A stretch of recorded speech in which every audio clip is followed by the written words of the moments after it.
Russia has deployed into the combat zone, there are 30,000 other people in the world.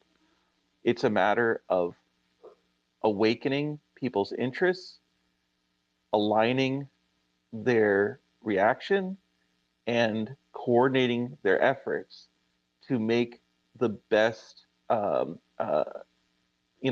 best and most timely effect against this. We have to ameliorate the suffering. We have to find out how to, again, engage our own local electeds. Um, but we are the majority, and we can't forget that. We can't forget that. If again, this is what collective security is. If there, think about one bully people's interests in a town where there's 30,000 people willing to stand up to them. That's our power in this space and in every space we walk through. And I just want people to think about that and think about how best to harness your own energies, whether you want to donate your time, your talents, or your treasure, however you want to do it. We are the majority. Thanks, Peter. I like it when we're not doom and gloom. Aaron, go ahead. So, the news is right now, somebody posted it. I just forget who posted it. I have to look back. That apparently the hospital in Kharkiv has been destroyed. At least it's been hit.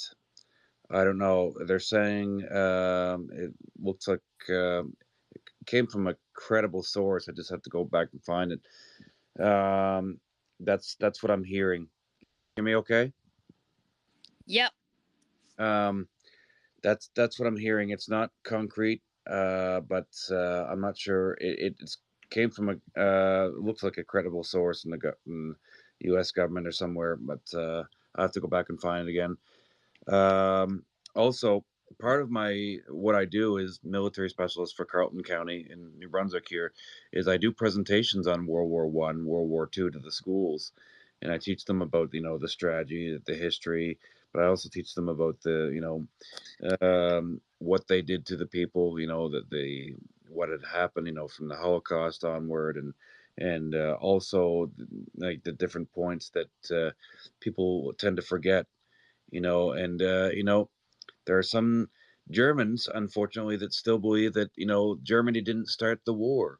They believe that it was Poland, they believe that the German propaganda at the time, and it's even unfortunate that some of these Germans are living in Canada, or and they're saying that. I was like, no, no, no. Read history.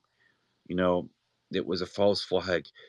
There's all kinds of different viewpoints out there, right? And some of them are not. Some of them are just absolutely not correct, and some of them,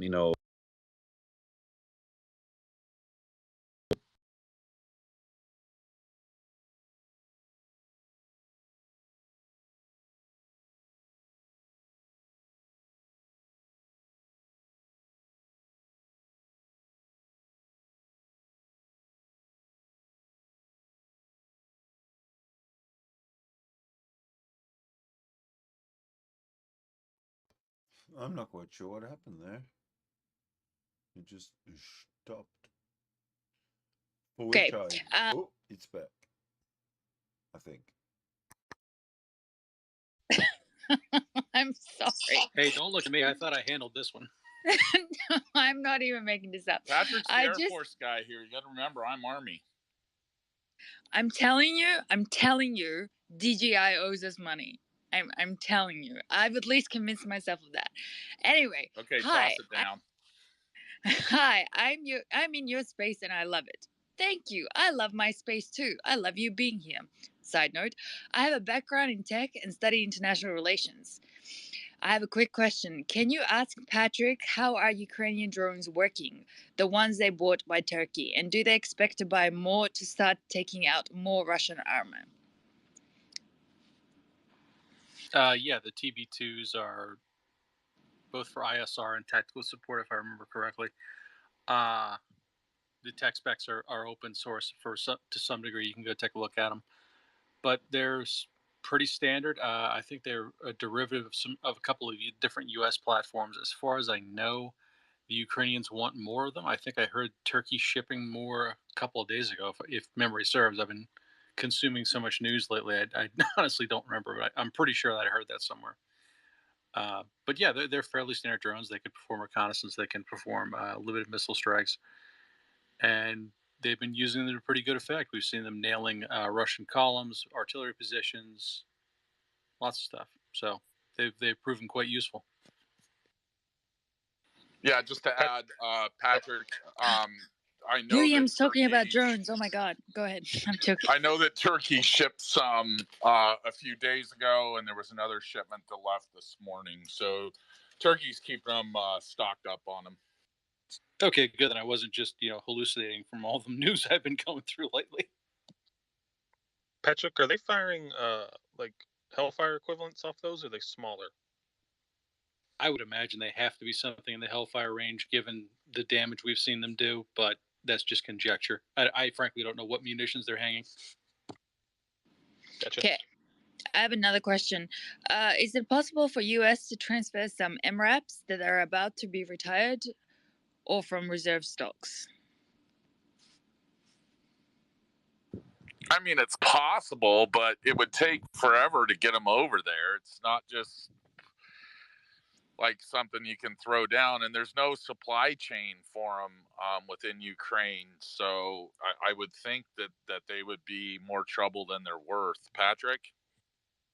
Yeah, that's kind of my read on it. Those things they're okay during insurgency. They're all right to move your guys around in a hostile environment. But I mean, if you're going to send them something like that, you may as well send them upgraded Polish T-72 tanks or something. Got it. Okay. Next question. Sorry, guys, just a sec. I'm getting bombarded by bots. A comment. Thank you. Americans do care. We are heartsick and devastated over what is happening. That was a nice comment. Thank you for that.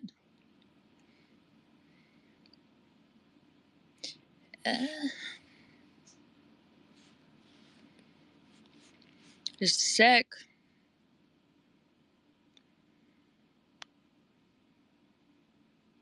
You're coming in pretty broken, Queen. Sorry. On Flight Trader, I'm tracking USAF Stratotanker call sign LAGR 250, which appears to have done a flight over Romania. Any info about what this aircraft might be doing? What kind of aircraft is it might be refueling? What kind of aircraft if it might be refueling?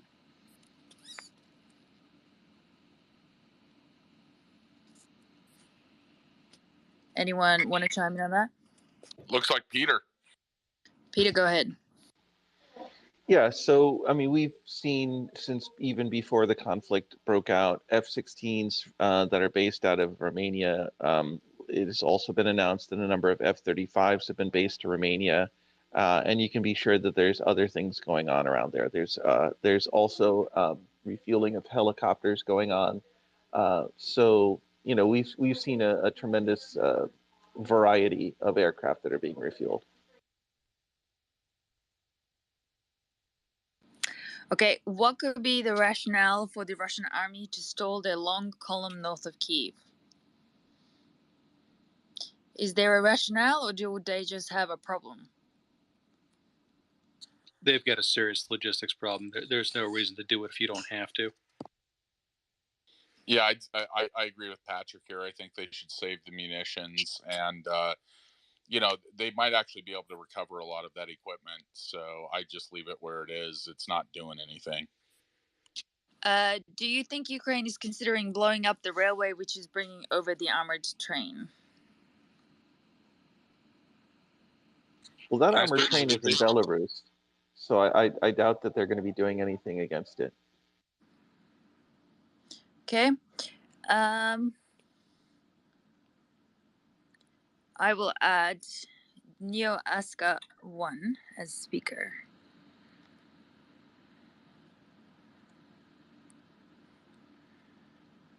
I'm just going to add some speakers.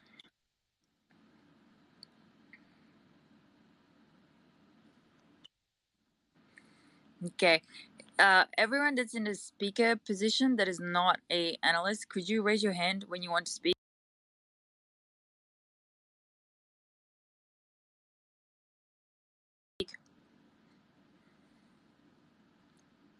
Thank you. Okay, A to Z, Zaharis. I'm sorry, at Zaharis. Go ahead. Hey guys, I wanted to shift gears. I know we've been focusing 99% on Ukraine, but on the Russian side, I wanted to switch to the eastern portion of the country, the Kuril Islands. I don't know if I'm pronouncing that correctly, but I know Shinzo Abe, the former prime minister of Japan, has changed his. I guess the whole country seems to have a stronger military posture over the past 2 years, especially over the past month. I wanted to ask Patrick and some of the other guys who have military experience what their thoughts are on Japan making any moves towards the Kuril Islands, kind of reasserting themselves, and also what Russian forces are in the east. I know I've seen a lot of Ukrainian Twitter accounts like the Kyiv Independent talking about the Russians have been sending a lot more conscripts and military personnel from the east of the country or northern Siberia. So I'm just curious. We've seen a lot of these weakness and holes in the Russian military. Just curious on what the eastern portion of the country looks like, and Japan's perspective and moving and trying to take territory in those islands. Thank you.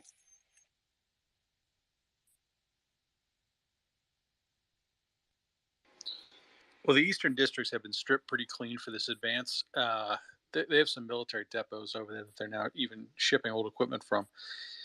As far as Japan, I mean, I've joked that I need more bonsai in my life, but do I really see Japan launching a military invasion of the Kuril Islands? Probably not.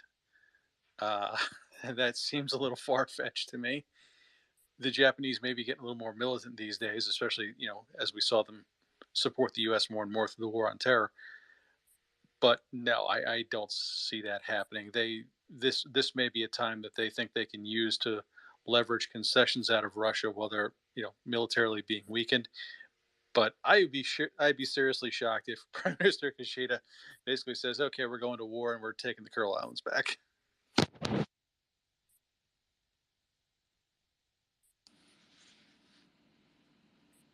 Peter? That's it looks like up to now this is from OSINT UK. Just want to give another update here. As an analyst, I can come in right and without raising my hand. Yeah. You can. I've literally just been posting everything you send me in the nest. Yeah. That's why I didn't react. Yeah, it's okay. So apparently now in Russia, 16,000 people had been detained or imprisoned.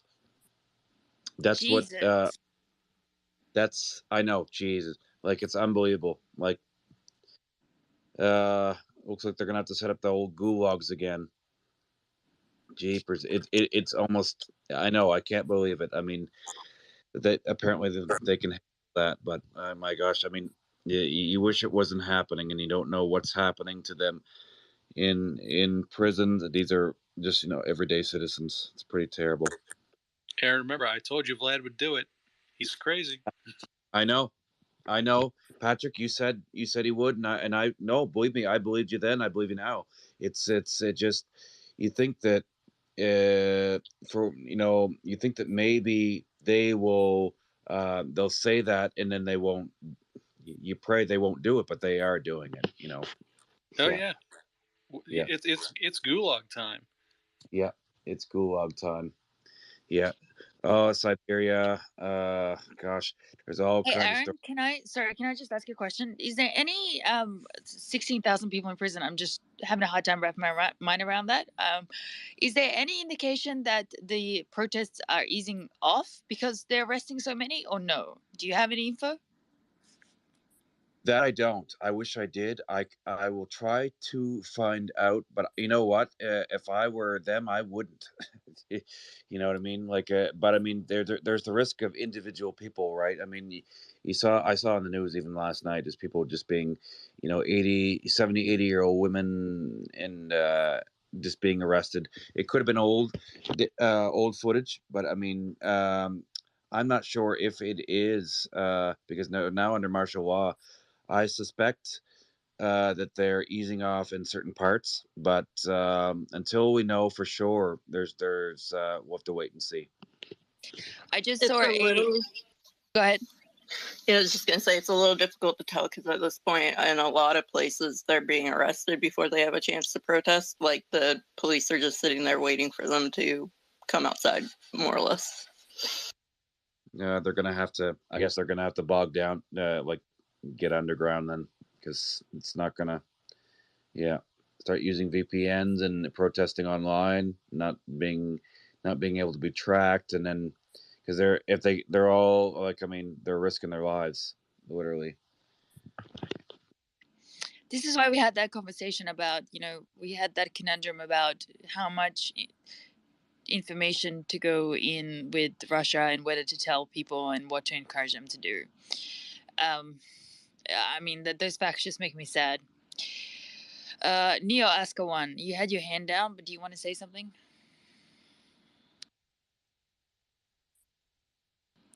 Neo Aska? Hello, hi, sorry. Yeah, hi, always a pleasure, Queen. Yeah, I just wanted to kind of say a few things. I know there's been like a lot of talk about kind of Britain and what Boris Johnson has said and British lefties and that kind of stuff. First of all, I think the thing that you said a bit earlier about the standing ovation in Parliament, I think a lot of non-British people might not get that, but that is actually a very big thing because legally you're not actually supposed to clap in the Houses of Parliament, and so it's often reserved for like big kind of very important prime ministers and stuff. So the fact that they clapped Zelensky standing ovation is a big show of solidarity. I absolutely agree that like there has been this perception due to Jeremy Corbyn that Britain is like this very kind of dovish kind of country, which it really isn't. It is very sensible, it is very moderate, and it is very pro-NATO. A lot of people on the centre left of British politics kind of trumpet the fact that, the Labour Party created NATO in the 1940s because we were one of the founding members. But I do think that like there was still a large kind of dovish section of the British public, mainly because Iraq was a very big thing for British politics. It was comparable, in my opinion, to our like Vietnam, in the sense that it very much soured the idea of any sort of like assertive foreign policy for the last couple of years, almost a decade now.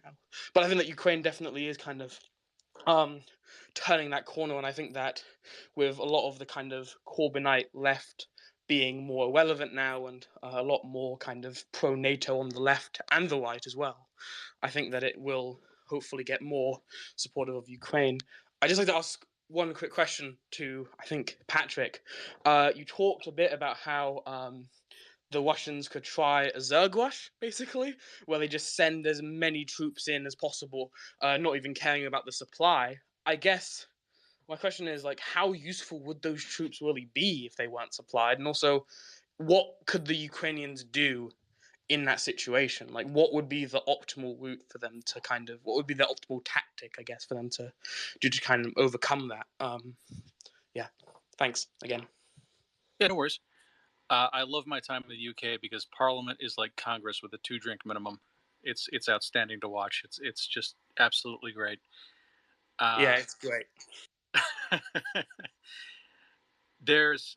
And I say Zerg rushes to give people kind of the idea of throwing huge waves of people at something, and that it's possible. The NKVD is gone, so that kind of Soviet tactic will probably not be as effective as it once was. Their troops are of fairly poor quality from what we've seen. So again, that's going to dilute any kind of mass assault. But eventually the Ukrainians are going to get tired. And that may be what they're banking on. We're watching them encircle Kiev from both the east and the west now. They're still trying it, and they're making some progress. If they can throw mass amounts of troops into Kiev proper, if they can actually encircle it and start putting troops into the capital, that's going to get very, very, very bloody. It's going to be a stand-up infantry fight in a city, and that's a nightmare. It really is. How it would go, is anyone's guess, frankly. It just depends on how many people Putin's willing to lose versus how many people the Ukrainians can get in there to reinforce the garrison. I mean, we've all really looked on the Ukrainians with awe at the job they've done. I would just stress to people, this is not over yet. Putin's got options, and he's ruthless enough to use a few of them that will probably shock us. Yeah, I definitely agree with that. I mean, I remember watching, what was going on in Syria, and definitely he can do much, much worse. I just a quick follow-up question. You're talking about like the Ukrainians, getting tired and slowly worn down. Is there anything that the West can do to like fix that? Like, I guess you could say like a no-fly zone, but anything like giving weapons, for example, could that or is it just natural that the Ukrainian army will just naturally kind of like slowly get tired and tired and tired? Is there anything we can do to help that or stop that, I guess? Well, yeah, I mean that's the natural result of having troops in prolonged combat for extended periods of time. Eventually, they do get worn down. Their militia units could take up the slack in quiet areas and try to rotate some of these guys off the line for a day or so to try to just build back up their sanity, so to speak. But they need weapons, they need munitions. I imagine they need artillery resupply at this point. Men and guns is the short answer here. They actually need more combat power. Peter, you want to jump in? Yeah, I was just going to say that at this point, given the huge amount of turnout in Ukraine for their volunteers as well as the international response, again, there are more volunteers for this war than there were for the Spanish-American War. The Spanish Civil War. And so the international brigades that they're getting, a lot of those are very seasoned combat veterans, especially those coming from the West that may have experience in Iraq or Afghanistan. Obviously, that's not the case with a lot of their defense forces that are just standing up and getting about 3 days training. But numerically, at this point, in theory, the Ukrainian army now exceeds that of the Russian army. So it will be interesting to watch if the Ukrainians are given basically time to get these troops a little bit more seasoned. There's a huge difference between getting 3 days of theoretical, firearms training and then going to the front and actually having combat experience. I don't think you're going to see like entire units of these raw recruits. They'll probably sprinkle them as replacements and, put them into existing units. That would be the smarter strategy. And I think Ukrainians have proven very smart in this. And yeah, over time, those troops will harden as they get some combat experience. But they're very, very, very green recruits. They're local folks. But 60,000 international volunteers is a huge number. And that alone, along with their native military, pretty much turns the balance in favor of the Ukrainian defense at this point. It's just a matter of time of and as Patrick say, being able to.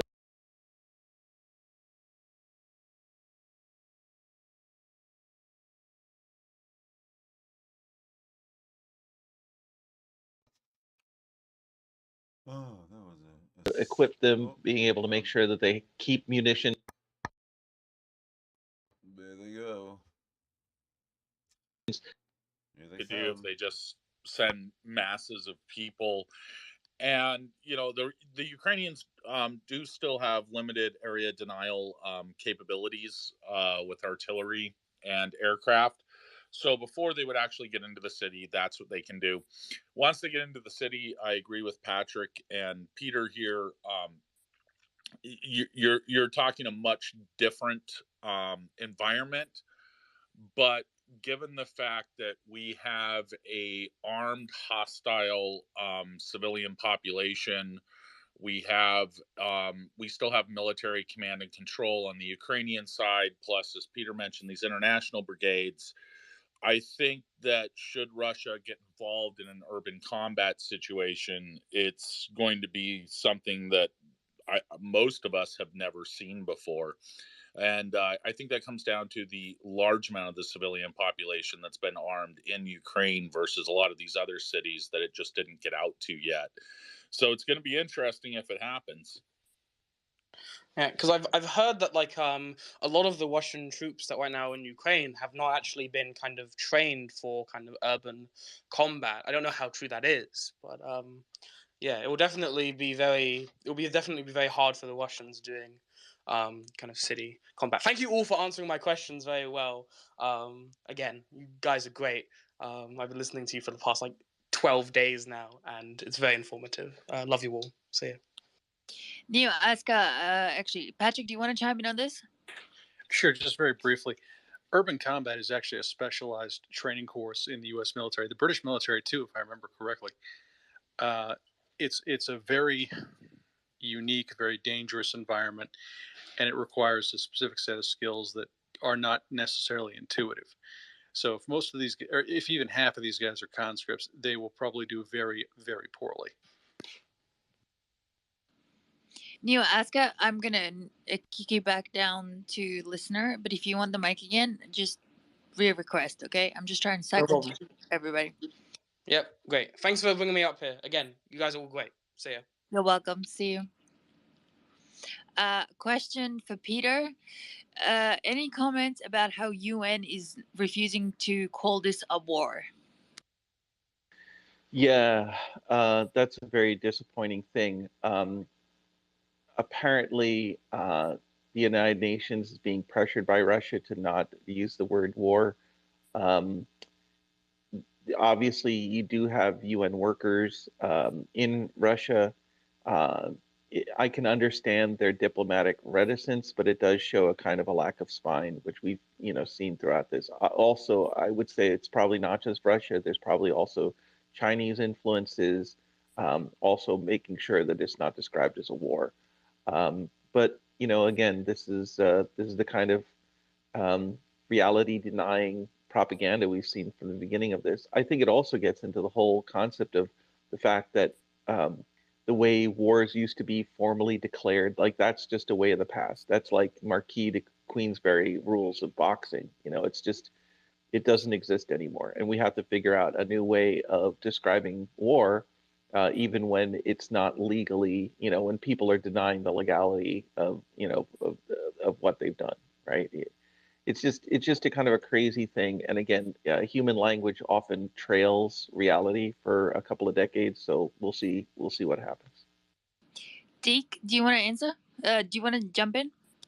Yeah, this was a point on Patrick talking about urban combat. Urban combat is insane. I was a Marine, right? And sorry, I'm getting a correction that somebody said the UN spokesperson and the Secretary General said that it's simply not true. So please provide me a link to that tweet if it is untrue. Thank you. About the UN declaring it a war or not? Yeah. I'm looking for backing on that. So I'll back up my statements. It was widely reported, but I'd like to see what's going on. Okay. Deke? Yeah, on urban combat. Even as a Marine, I got training in urban combat, right? I remember I did a simulation one time where I got killed, quote unquote, in the simulation 3 times just because I had no idea what was going on. And this was as we were training to do it. And these Russian soldiers, aside from maybe the VDV and the Spetsnaz, are not going to have that training. And a pile of rubble can kill you because you can't see there's a bomb behind it, which is exactly what happened to me. Another time I got shot from a rooftop because you're not understanding that is now a 3D environment. You're having to look up, and a lot of untrained soldiers aren't going to realize that. So these urban fighting scenarios that they're going to have to go into and that they're already involved in places like Kharkiv, it's just a meat grinder. And even a trained soldier is not going to understand that a lot of the time. So it's just something to think about when they start going to these cities. Got it. Grammar? I just want to add on that real quick.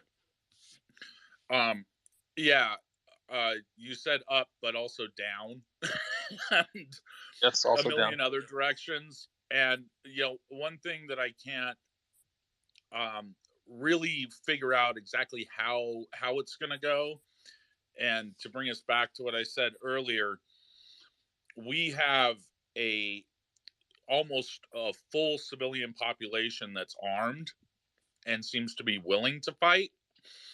And although, in most of the urban combat environments that we've been in the United States in the last, 20 years, there have been some some combatants that we couldn't identify, or some combatants that had worked their way into the local population.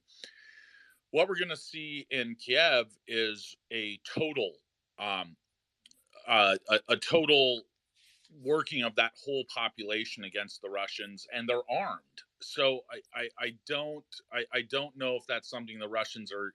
I think that they're smart enough to not even get involved in that. But they've proven me wrong multiple times, thinking that they're smart enough not to do something. So I don't know. Grammar. I got distracted by my DMs. What was I gonna say? Oh yeah. Okay. So just on the urban combat and stuff, kind of ties into one of the points I had been making about why would you arm civilians who aren't trained?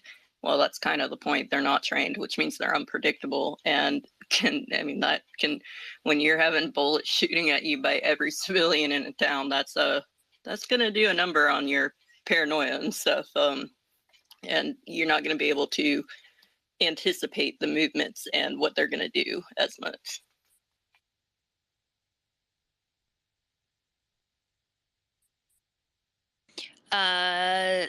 Zed. Hey, thanks for having me up. Thanks for the space. Okay, so back to the doom and gloom. Well, let's look at the reality of the situation. Where are we personally on this space right now, experiencing this doom and gloom from our comfy couch and our heated place where we live, and we've got a fridge full of food? The reality on the ground in Ukraine right now is the people who have not been killed, they're on a cold floor in a subway, hearing not being able to sleep and just getting shelled continuously. So it's I'm sorry for the doom and gloom, but our problems are really minor compared to theirs. But I'm going to hit on a couple of points here. So what are the masses seeing right now? Well, you click on any of the mainstream media and you're looking at, oh, the US is not going to import oil. There's a lot of debate over that. European imports of energy, and then you can hone in on Germany as like, oh, this is business as usual. Well, so that's what the masses are focused on. And so I think that is, the people in this space, we can take some action. We can try to show the masses the reality. And so and when public opinion and masses really start to focus on something, they can an example, Vietnam, when there are images coming out of the body bags and the caskets and stuff from the fallen soldiers, that changed public opinion. And then I forgot, maybe it was like Walter Cronkite or somebody basically said the war was over, and then basically we pulled out immediately. So the masses are thinking about prices at the pump, trivial things like that. So so what can we do? Well, let's take some action. What can we do right now? How can we channel our energy? Zed, do you want to give us some concrete ideas? Yes, I do. Yes, I have them. So Cash App, Strike, and Celsius networks are payment platforms. So we can go on, like Cash App just put some they're selling an album on there right now about, and I appreciate art, but maybe we go on these different Twitter profiles and we drop in images of those. And Queen, I dropped it into your DMs, and maybe you could drop it into the nest. The children that are those slain bodies of those children, those horrific images need to be in the public's vision. And the reason why I said payment platforms is we could maybe get Cash App, and Strike is Jack Mahler's, and Celsius Network is one most people on here probably aren't familiar with, but maybe we could get them to get a banner on there for links to donate directly to there. So what else can we do? We can start to bombard different politicians' profiles with these things about the hospital in Kharkiv getting leveled, or those slain children, these horrific images. And I'm sorry, but this is the reality of war. This is a genocide. And so maybe just some ideas like Ilhan Omar, Ted Cruz apparently has come out against aiding Ukraine, Rand Paul, Lindsey Graham, Nancy Pelosi, Rubio seems to be dialed in. That I'll say that, but I don't know if he's against. Anyway, so Mitch McConnell, Elon Musk, Jack Dorsey, Jack Mullers. A very important one would be Alex Mashinsky. Alex Mashinsky he lives in the U.S. I think he's a citizen, whatever his status is, but he is Ukrainian, and he is the founder of a thing called Celsius Network. It should speak to him directly. He has millions of users all over the world, and so if we can bring his attention to the horrors of this. Okay, so then next, go on to other things like in Twitter, you can do trending topics, or like BTS, always has everything. Just start, putting this all over, put it in the eyes of the masses to bring attention to this. Instagram, TikTok, all the other things. And then, so then you can also, lastly, and Queen, if you remember, I mentioned this yesterday. Yeah.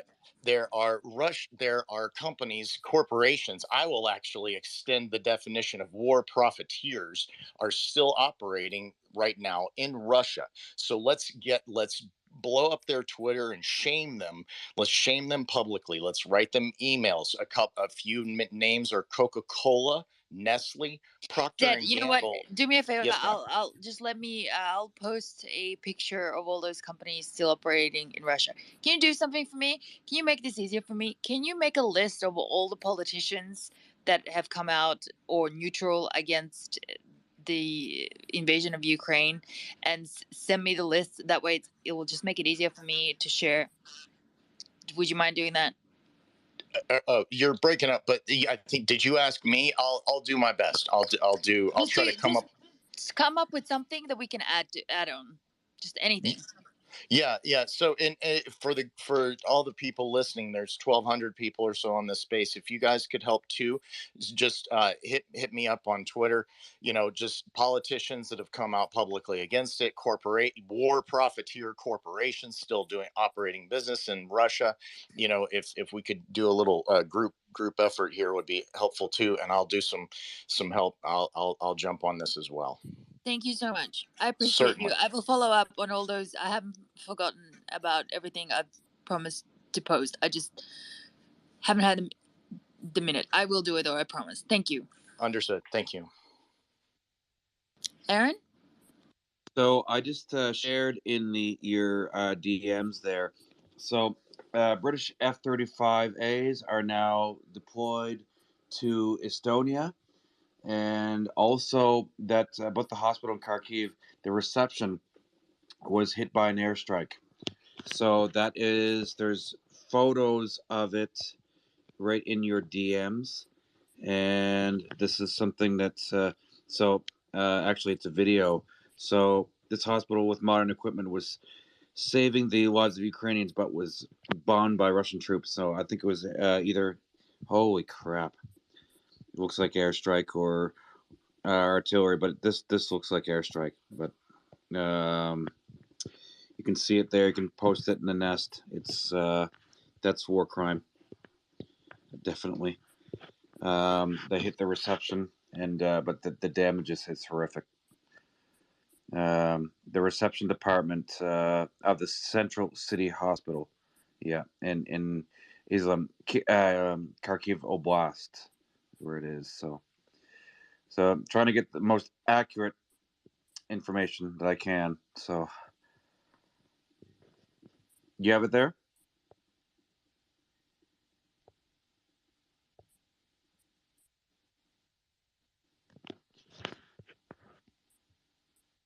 You guys hear me? Yeah. Yeah, sorry, I had my mute button on. I'm sorry, I had my mute button on. I didn't realize. I'm literally just was in our DMs sharing everything to the nest. Good. Okay, good. Okay. Yeah, it's very rough for me to watch actual footage of war crimes as they're happening. That's just not normal human experience. Well, remember that this was a massive tactic that they used in Syria. And they calling them terrorists. And people were just retreating there, they needed medical help. And it became, centers of where is because, yes, enemy fighters were there, but they're, guarding the wounded and whatnot. And they're using that as targets to take out enemy positions. But that's, again, cruel war crime. I think we mentioned this yesterday that it was kind of, a few of the analysts said that it was kind of expected to be expected. Sorry, but yeah. My prime minister is in Latvia, along with Anita Anand. Wait, maybe she's not there, but okay. This was put in. Okay, he's with Stoltenberg, and they're in Latvia, and with a few others. So, UN Secretary General, or the NATO Secretary General Stoltenberg, the NATO Secretary General, and 3 other members, with Justin Trudeau, my prime minister, are in Latvia right now. They were. That was the. Yes, that's today. It was posted just today. Yeah. I wonder if they're talking about leadership change. I wonder if they're talking about changing the NATO GenSec. I'd like to see that happen. I'm just joking. That's not going to happen. Because it's of course the NATO's wording, and their bylaws do not, their rules of engagement do not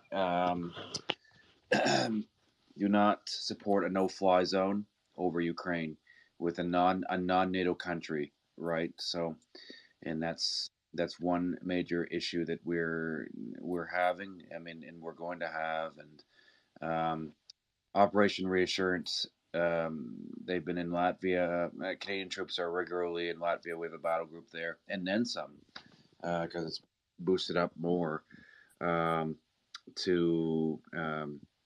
make sure Russia back at bay there, at least. Just to add on to what you just said, sorry, Finland and Sweden are discussing NATO membership. The Sweden Prime Minister's party just announced her party is against applying for NATO.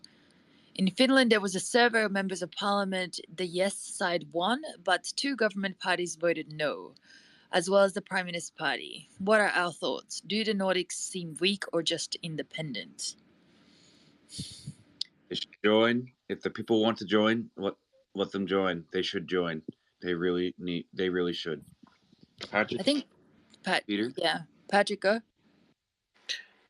If they're going to do it, there's never going to be a better time than now. Russian military forces are tied down in Ukraine. They don't even have the troops to threaten them with. And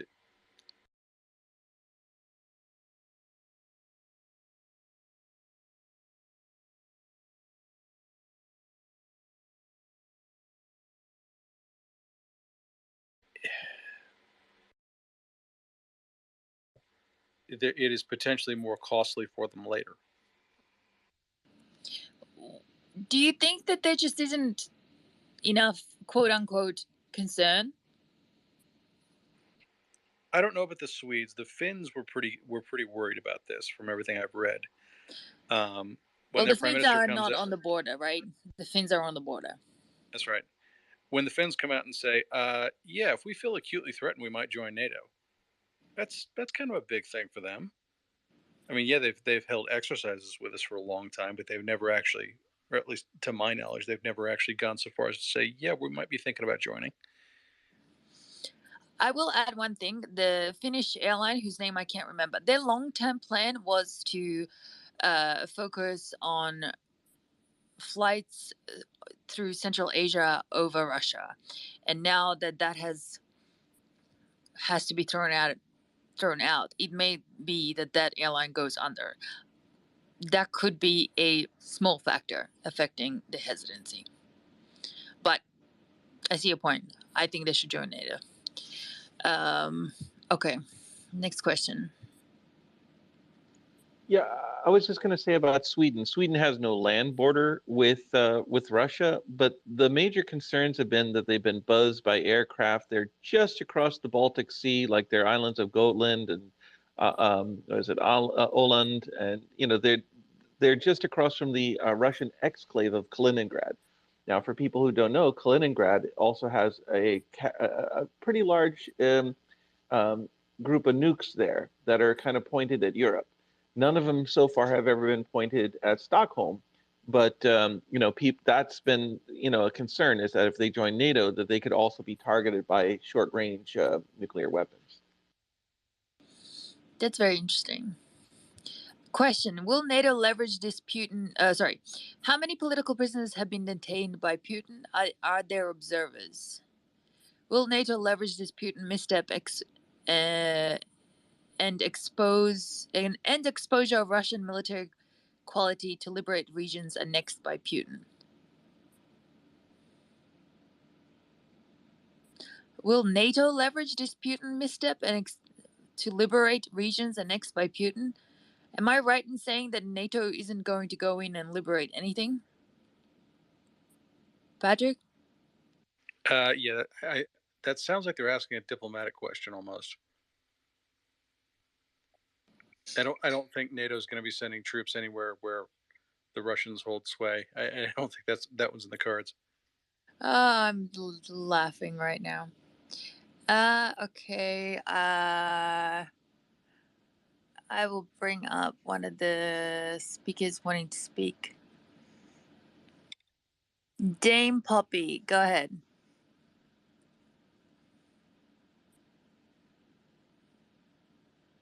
Dame? Yeah, go ahead.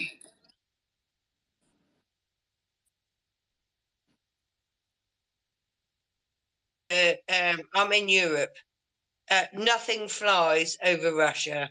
It's never happened. It doesn't happen.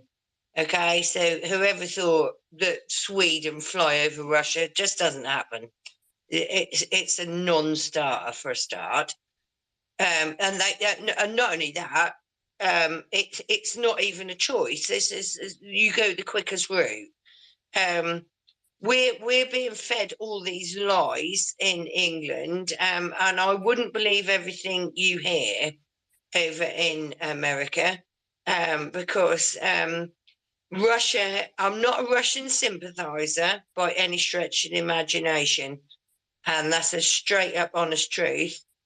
But that Ukraine are not as they're not Snow White, put it like that. They're not Snow White. They've got a lot. Ma'am, thank you so much for your comments. Thank you so much. Okay, next question. I'm wondering how the Russian armament supply chain for spares might work. How many weeks or months of spares might have been maintained? How much are the sanctions going to impact the manufacture of spares and therefore the Russian invasion effort? How dependent is the Russian arms industry on imports? So how much do sanctions hurt?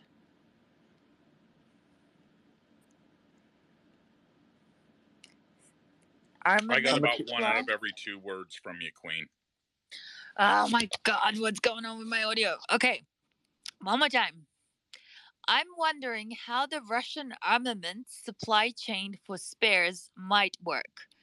How many weeks or months of spares might have been maintained? How much are the sanctions going to impact the manufacture of spares and therefore the Russian invasion effort? How dependent is the Russian arms industry on imports? So how much do sanctions hurt? Peter?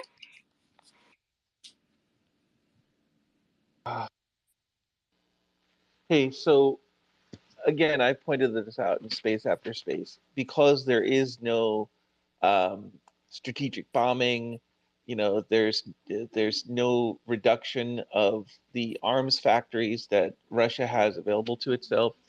The biggest issue is that they can keep on producing munitions for years to come. The sanctions are not going to stop a war effort. Now, there may be certain raw materials they need to import from overseas, but for the most part, they're going to be kind of self-sustaining for this for a long while to come.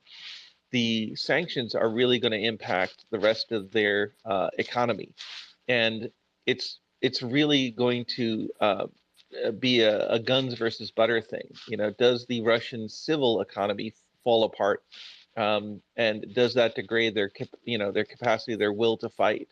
I think that's really the issue here at this point. It's not again, without any sort of attack on the Russian arms industry, they can keep on doing this for forever. William? Yeah, they can keep producing arms and armament forever, and also you have to remember that the Russians have literally hundreds of thousands of vehicles in storage. Now, I'm not saying that all those are going to be their latest and greatest, but they can keep this going on almost indefinitely if they choose to, given the size of their population and the amount of equipment that they have on hand. It just comes down to how much of their military capability are they willing to degrade. Patrick? I just add one thing. As far as what Peter and Will said, that's right. They can keep producing bullets, tires, and basics for about as long as they need to. Where it will impact them is their high-tech munitions production. Basically, every company on planet Earth has now embargoed microchips. So that will impact guided munitions. It'll impact drone production. It will impact the ability to produce a lot of these high-tech fighters and many of their tanks. But beyond that, their ability to produce those anyway is fairly limited, just because there are some bottlenecks in their industry. So I think that'll probably be the main issue they have, which is probably why we're not seeing them used a whole lot right now. Okay. Next question. Has there been any report of U.S. special ops troops in Ukraine?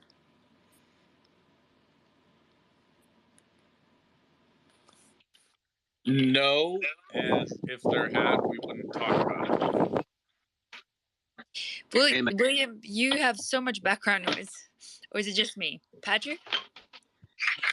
The people that know ain't saying, and the people that are saying don't know, or they're going to prison. Mini rant. It's one of those things about operational security that people need to understand is, like, especially when it comes to special operations, you don't tell, the general public is not going to know when troops like that are deployed over across in country. That's not how it works. There's a lot of operational security, more so than regular soldiers, when it comes to special operations. They have to maintain a lot of discipline, especially when it comes to operational security and secrecy. Yeah, I figured that would be the case, but if I don't put the question to you guys, then everybody adds me for censoring them, so I'd rather you be the bad guy. Okay, moving on.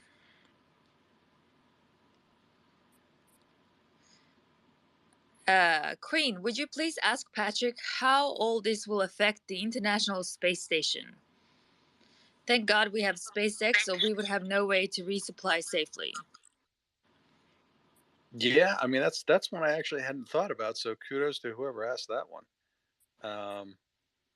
It's a good point. I doubt we'll see the astronauts and cosmonauts duking it out up there, but yeah, I believe all the launch sites have been in Russia. So yeah, it looks like Elon Musk's gamble is going to pay off. Well, to be clear, the Baikonur Cosmodrome is in Kazakhstan. It's not in Russia proper. Right, Peter, but you and I both know China and Russia effectively run Kazakhstan now. Yep. Okay. Hi, I'm from Finland. Our politicians trust the promises from US and EU to have our back if Putin tries anything. It was faster to send Niinisto visit Biden than to discuss NATO. Joining NATO has been on the table for a long time and it probably will happen, but it takes time. Finnair has stopped flights to Thailand and other countries that require flying over Russia. Finnair is in deep trouble because of that, but the government will try to help them out once again. I think that is a comment to when I previously talked about Finnair possibly going under because of the exposure to Russia. She or he, I'm not sure. I've been listening almost a week now, but I prefer staying silent. You don't have to stay silent, join. Any comments? Yeah, I've also been getting messages from Swedes. Look, I know you guys have pretty respectable militaries for your size. I know you guys train with NATO, especially Finns and Swedes. Y'all's mountain and Arctic troops are hardcore. And yeah, it's a sovereign decision. If they don't want to, they don't have to. Would I trust the EU to back me up? Hell no. But that's every country has to make that decision for themselves. Okay, let's go to Chris in the speaker position. Hey, Chris. Hey, thank you for taking my questions and answers. I wanted to backtrack a little bit. I wanted to agree with Peter there that there's an overwhelming amount of people out there that are in line with the freedom, democracy, supporting that type of thing. We've seen this with everything going on with Ukraine. And if there was a way we can relay this messages to Russia, these 17,000 people that, has gone to the gulag for protesting and everything. These people have families and stuff, just like the Russian army that's in Ukraine right now. They've got families there in Russia. That if we can convince these people that, hey, this doesn't have to be like this, and get more people out there. I mean, imagine instead of 17,000 having 1 or 2 million people protesting Putin. I mean, it would literally just end it all, there. And I mean, if you think about, like all the nonviolent protesting over the years, with Gandhi and the civil rights activists and stuff, the nonviolent protests do work. It just takes a lot of people to do it and make it happen. And this could be more true with like, what we saw with in Tiananmen Square, that one photo where that one guy stood in front of the tank, and stopped the tank brigade. We're seeing that in Ukraine. And so I mean, like right now, I am every day putting a couple hundred posts on like Google, the review sites and stuff like that, trying to get the word out to them. And, hopefully this will come back. Is it me or did Chris's mic get cut off? I can't hear him. Same. Patrick, do you want to go? Yeah, I just point out that Gandhi also famously said if the Indians hadn't been disarmed, he would have used violence instead. And no, he really did. People can go check that. And I believe you. The Tiananmen Square massacre, you'll notice the CCP is still in charge. I mean, it's great. We in the West applauded the poor guy who stood up to the tank, but it didn't change anything. They now have a system that makes 1984 look like a primary school book, and they're in the college course. Okay, I mean, yes, nonviolent protests can work in democracies. That's not what we're dealing with here. The last time Russia had a successful revolution, it was one of the bloodiest on record. I think we need to keep in mind both the not just the Russian people who tend to be a little bit, kind of lukewarm to very skeptical about democracy in general, but also the governing system that we're talking about. If you want to oust Putin, there are probably ways to do it. I won't delve into them here, but popular pressure, short of an outright popular revolt, is probably not going to do the job. Should we just send you over there, Patrick? Oh, hell no. Are you kidding me? I don't like the cold. Okay, I have a comment from one of the Swedes. No, now is the worst time to join. I think he means NATO. I am a squad leader in the Swedish National Guard. I think he means NATO. I'm going to go with he. I think he means now's the worst time to join NATO. Okay. Let's go with Lucky. Lucky, do you have a question? Yeah, I live in Sweden, and I just wanted to comment on the announcement by the Prime Minister Magdalena Andersson to stay out of NATO, and that's not really a surprise, given the long history that the Social Democrats have of keeping to the neutral doctrine, and the very long history that Sweden has of that. The opposition has been very pro-NATO for a long time. The more moderate, a little bit more to the right parties here, and I think that Finland is probably a little bit better placed to take the lead on that. There was just a few days ago a bilateral conference with the two women prime ministers of Finland and Sweden, and I thought that was interesting. And but I just don't expect there to be any change in that now that she's put her foot down and said that until the election, which is coming up in September, and after that, I think they'll probably change their.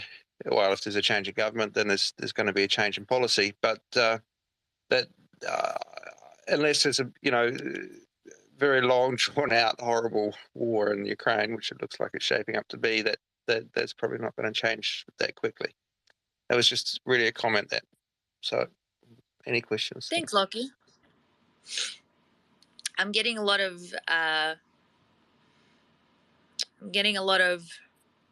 messages from Swedes. Lots of polarizing opinions.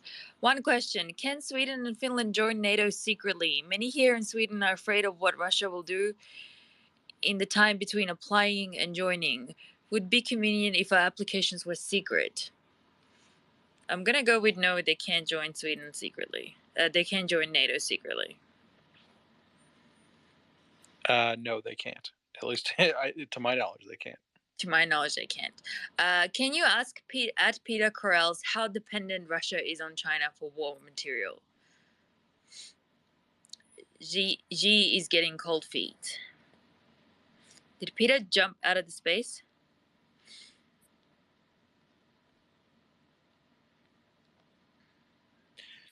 Well, Queen, I've got something on one of the hot topics. Statement from the Minister of Foreign Affairs of the Republic of Poland has indicated that all Polish MiG-29s will be immediately turned over to the United States at Ramstein Air Force Base, Germany, and placed at the disposition of our government in return for aircraft of equivalent capability to be delivered at a later date. I think I just saw something like that too. How do you feel about that, Patrick?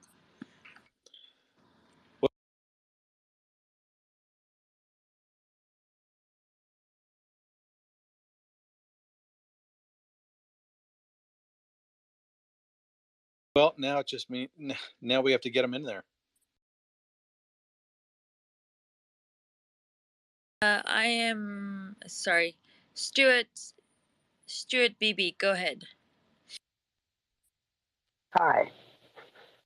I've been listening for about a week, and I don't know. I got bumped out a little while ago, so I don't know if this was covered or not. But I understand Ukraine's limited military resources, that they're focusing on things within their borders. There were some questions the other day about the large convoys that were just over the border as targets of opportunity, the railways coming in from Western Russia into Belarus and things like that. Does them stepping this up and attacking these targets of opportunity outside of their border change their status from a defender to an aggressor? Is that why none of this has happened?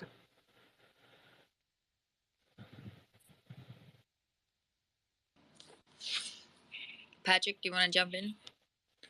I'm sorry, I didn't quite understand the question.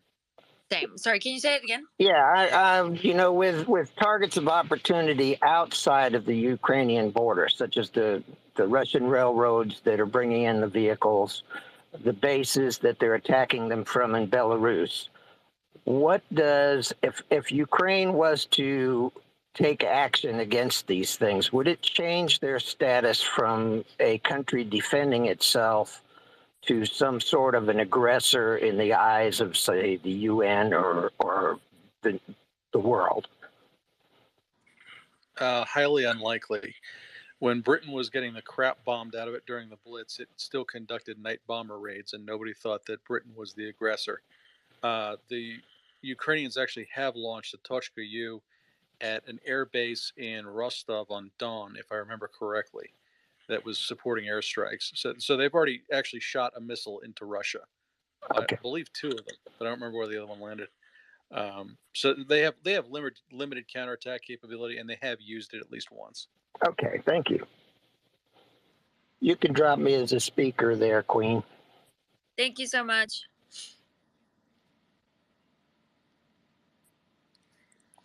Leo da Vinci, go ahead. Hello, am I coming through clearly? Yes. Okay, thank you. So there has been some amount of left bashing in this space, and I'd just like to inform everyone that much of the UK left is on side with the need to help Ukraine against Russia's war of aggression. I don't want to rant on over relevant points, so I've written myself a script to stay on track.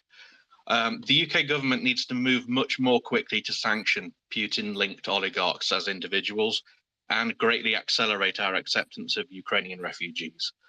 This is going so slow as a consequence of large amounts of Russian money and influence in our economy and politics, and it is an embarrassment for our country. I hope also that the development and deployment of green technologies is increased across the UK and all of Europe so as to reduce dependence on imported natural gas. I'd like to ask all UK listeners to write to or call the officers of their members of parliament to urge them to support further sanctions on oligarchs and the provision of greater material support for the Ukrainian defenders and to both refugees and those civilians stuck hunkered down in Ukraine itself. And then I'd like to thank everyone on these spaces. The level of calm analysis is a much needed counterbalance to the scroll of headlines seen on most social and traditional media at this time. So, yeah, I'd just like to thank you. Leo, you mean you don't enjoy the hysterical screeching of most mainstream media in the West? It has been very anxiety-inducing. So this has been very calming for me, these spaces. I completely understand. People keep telling me that I should have a podcast or a radio. I'm just throwing that in there. It must be my calming voice. Not really. I know it's not, but just go with me. Just go with me. Humor me. Humor me. Thank you, Leo. I'm going to drop you down back to speaker unless you have any more comments.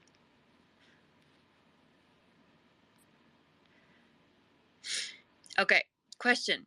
Can someone spoke about Poland's MiG-29s for Ukraine. How could they deliver the planes to Ukraine? Because Polish pilots can fly them into the country, and having Ukrainian pilots come pick them up would pose similar risks. Deke, is he still here? Yes. Deke, Grandma, and Patrick, can you explain?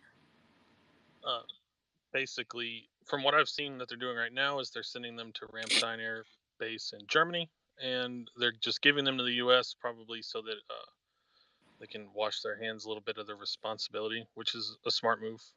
As far as the pilots, generally how it would work, I would think, is they're going to have Ukrainian pilots come over, and once these aircraft are up, so to speak, in an aviation term, like mechanically ready to go, they will have their own pilots probably, if this is just a guess, come in and fly them over the border into Ukraine. That would probably be the smartest move. Aaron? That's pretty much my assessment of it too. Got it. Thank you. Aaron? Aaron? Aaron, can you hear me? He can't hear me. Can you hear me? Yep, I hear you, Queen. Thank you. Aaron, can you hear me?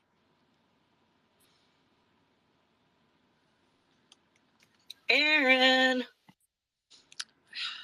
Aaron, are you making coffee and ignoring us? We need you back with updates. Hang on, Aaron's got coffee? Yeah, I'm here. Making coffee. We hate you. I need I had coffee. to. Sorry, it's very windy. I was in the shop, and it's very windy out here, and the signal was not good. Sorry about that. You sound like you're really struggling. I think. Yeah. Yeah, I'm okay. If they're going to bring them to Ramstein, I can understand that. And then they could actually, the Ukrainians could actually, if they could escort the pilots out via Poland and then fly them to Ramstein and then get those planes in country by Ukrainian pilots.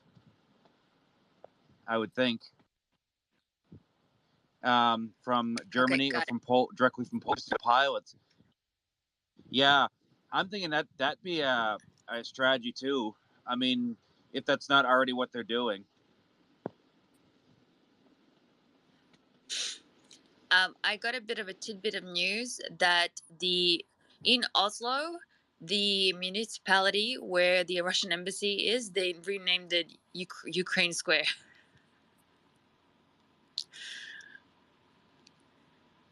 I just think that's funny.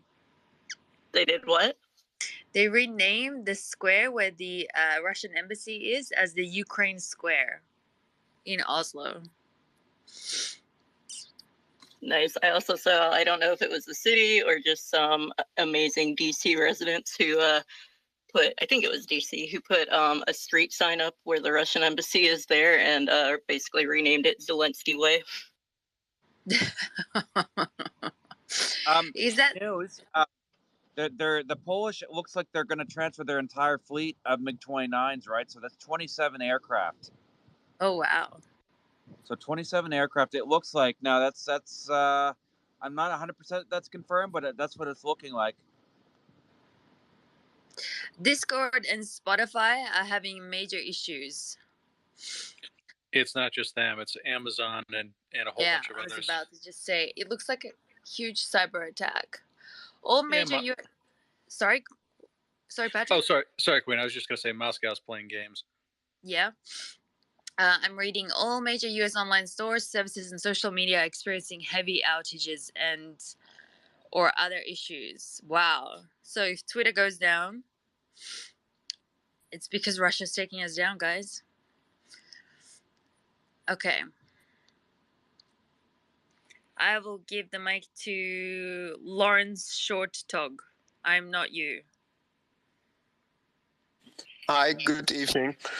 I got two small questions. My first question is, there were reports about armored trains being deployed by Russia, and I was wondering what the advantage of armored trains would be.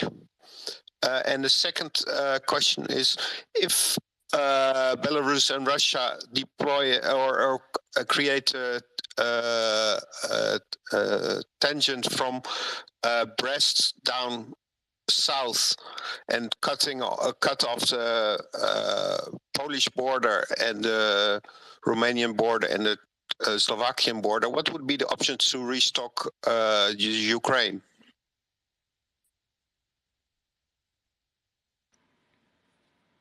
Aaron? Or Patrick? Yeah, we've got confirmed footage of at least one armored train, we think. And I mean, this thing is a World War II relic. It's it's complete with old style flak guns. It looks like something you'd see in a movie. It really does. What they're going to do with it, God knows. I mean, probably use it to haul supplies in dangerous areas in the South where they actually have some rail lines. But if they're pulling that thing out, they're in so much trouble. As far as penetrating south down the Brest access and cutting off Ukraine from the Polish border, I mean, then you just go over the Romanian border or the Slovakian border, or you lean on Viktor Orban and you go over the Hungarian border. They can't project that kind of force, or at least not in the strength they need to close down that border and resist counterattack. We're already seeing it in the east. I highly doubt that they have the troops or the supplies to cut loose for that kind of operation. But you're right. I was worried about the exact same thing at the start of the war before we knew just how screwed up their logistics system was. It would make every bit of sense if you could do it. Right now, it doesn't look like they could do it. Okay, thank you. You can drop me as a speaker. Thank you. GPS interference in East Finland on the Russian border. Civilian planes unable to land on airports near Russian border. Just an update. The right thing to do. Go ahead. Hi, I sent you a DM. Why would Putin stop his imports and exports? It looks like he's actually imposing sanctions on his own people. Can you address what I sent you? I'm just looking for your DM. Putin bans exports of certain, quote, raw materials, according to Russian news agency. I'm not sure what raw materials this is. I'm clicking on this link, but it doesn't give me a list. It depends. So, okay, for example, this decision was already made. Russia makes a certain component in fertilizer, who's one of the chemicals, one of the components of fertilizer, food fertilizer. They have banned export on that food fertilizer. What that means is we have a wheat and corn shortage right now because of the war, right? That means other wheat producing countries will need fertilizer. Well, the other countries that can produce wheat will try to produce more wheat. They will need fertilizer to produce it. When you ban a component required in fertilizer, and China has done the same thing with theirs, then you force food prices to go up. Does that make sense? And I'm guessing that is probably retaliation to the sanctions. I can't, the link you sent me doesn't have a list of raw materials. So I'm giving you the one concrete example I know. I'm not sure what this journalist means by, quote, raw materials.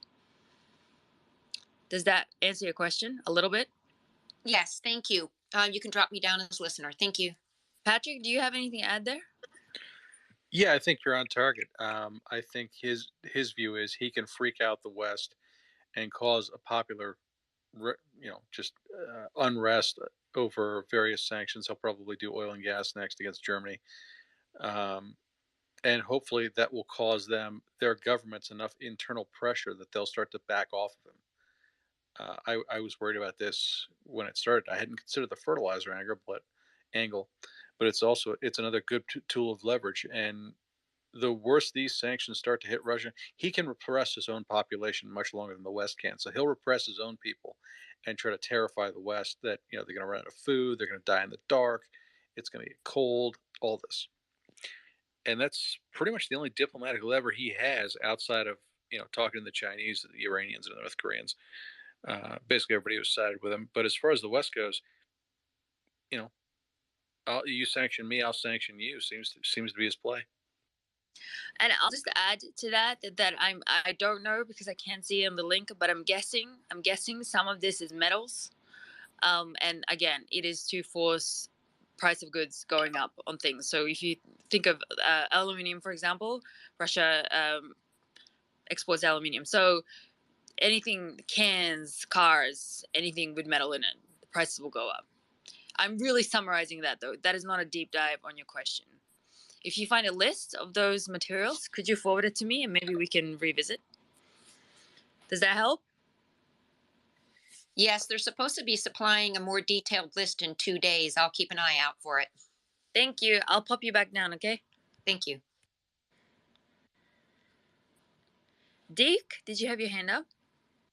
Yeah, just quick on the civilian planes. They should be able to utilize radio TACAN beacons or whatever the European equivalent is of it, and air traffic control towers and radar to bring their civilian planes in. There's a pretty robust backup system in there, so they won't be, having to emergency land due to lack of fuel because they can't land just because of GPS. Guys, I'm getting so many inboxes about all the websites that are down right now. Like Patrick said, it's a cyber attack, and that's about all the info that we have at the moment. Daniel, go ahead. Hi, all. First off, Queen and Grammary and Patrick and Clinton and all you all up there, thank you for doing all this. It's really a great service to everyone and really is raising so much goddamn money. It's amazing. Go and give money to Ukraine and go to Walter's World, and Queenie, I'm sure, could give the URL of the Save Life in Ukraine. Yep. I guess I have two questions. The first one is, what the hell is Vladimir Putin thinking? Because at the end of the day, what I think is going to end up happening, or at least is likely to happen, is that they're going to take some territory in the east. They might take Mariupol, and they're going to build that land corridor.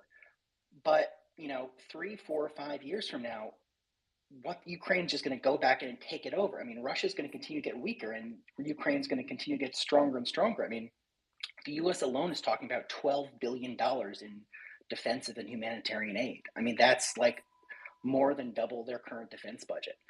I think this idea, I think that if Vladimir Putin doesn't get a legally binding agreement that they get to keep Crimea or Donbass or whatever, in a couple years' time, if this does become a cold conflict, Ukraine will be able to go in and probably wipe the floor and kick Russia out of all those different places. At least that's my amateur armchair military thoughts. I'd love to hear other thoughts. And my second question is really directed at Patrick.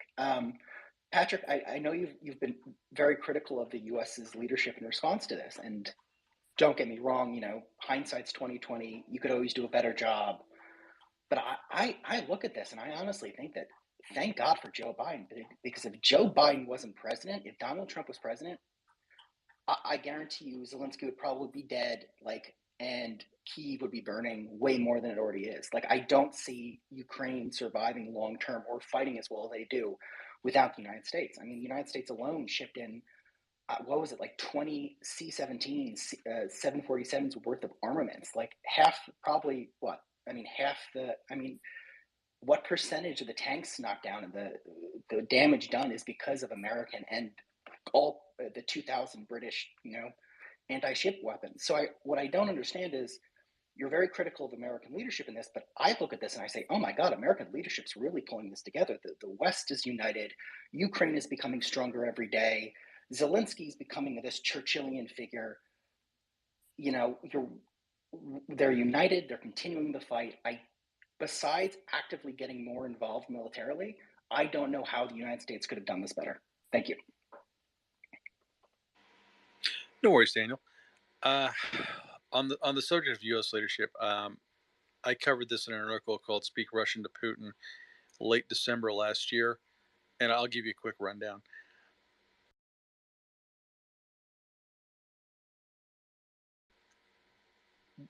The problem I have with Biden is that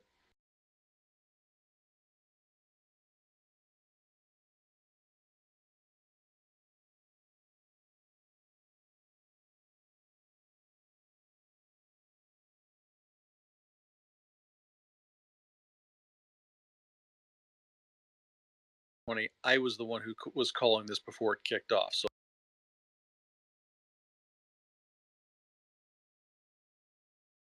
I will, and they had considered it, and then I believe talks stalled. I'm not entirely clear on why, but the offer is still on the table.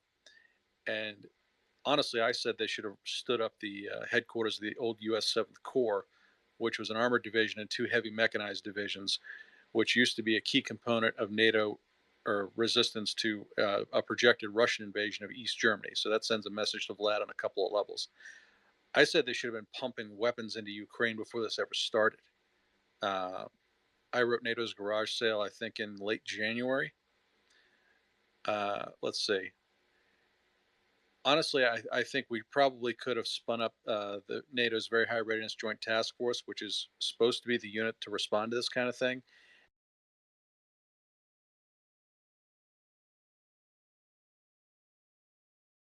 Climb down in a way he was never going to climb down. That kind of deconfliction tripwire says, okay, Vlad, we're sick of your shit. We're not going to put up with it anymore. Stop doing what you're doing, or we're going to make this a problem for you in a way you don't want. And to do that effectively without triggering an actual war, you have to do it before the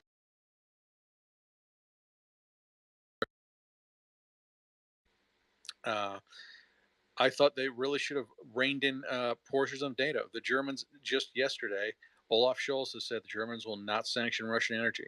And look, I get it. The Germans don't want to freeze. But he also didn't say what they're doing to correct German energy problems. Nothing. That tells me that the Germans are largely still not taking this seriously. And frankly, I don't see the West uniting over this. Yeah, they're uniting for the moment. They're issuing some sanctions. They're not sanctioning Gerhard Schroeder, who's a former German chancellor, is now on the board of Gazprom. They're not basically taking every penny from every Russian oligarch who is outside of Russia and saying, yeah, we're confiscating this. Deal with it. We're still not shipping weapons to Ukraine in large numbers. Biden has now finally, through Secretary Blinken, seemed to have gotten the polls on board. But again, this is what, 2 weeks, 2 weeks in. There is a lot more we could be doing and could have been doing. And I will say this without leaning on hindsight, because I said at the time that we frankly didn't do and should have, because everyone told us, and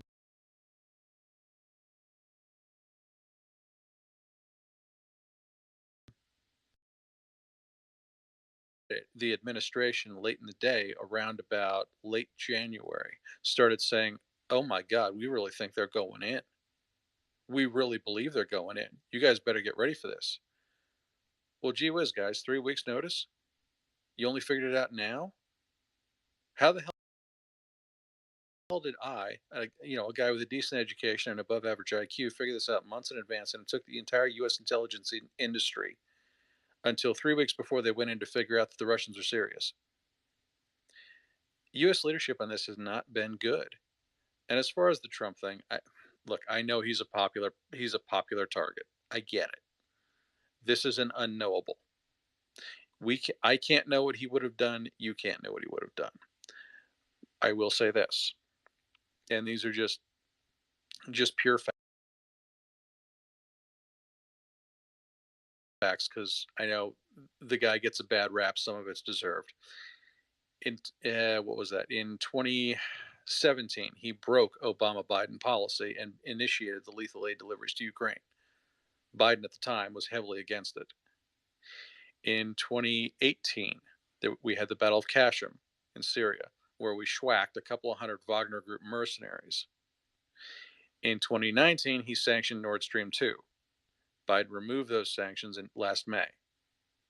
So there is some blame to be laid on both sides of the line, and I would caution people against feel-good partisan hot takes on this, because they're usually not the best. And with that, I will yield my mic. Are you glad now, Daniel, you got a Patrick rant? Is that why you fought your way up here for? I mean, I'm so glad I got a Patrick rant. I feel honored, Patrick, and I greatly appreciate it. I respectfully, I mean, you're the expert here, so take what I have to say with a grain of salt. But I read an article yesterday from the Army Times where they're talking about all these basically like leave behind, how U.S. has basically effectively helped Ukraine change their national defense policy to really have total basically, and you know, really pre-planning an insurgency. And I really think the United States is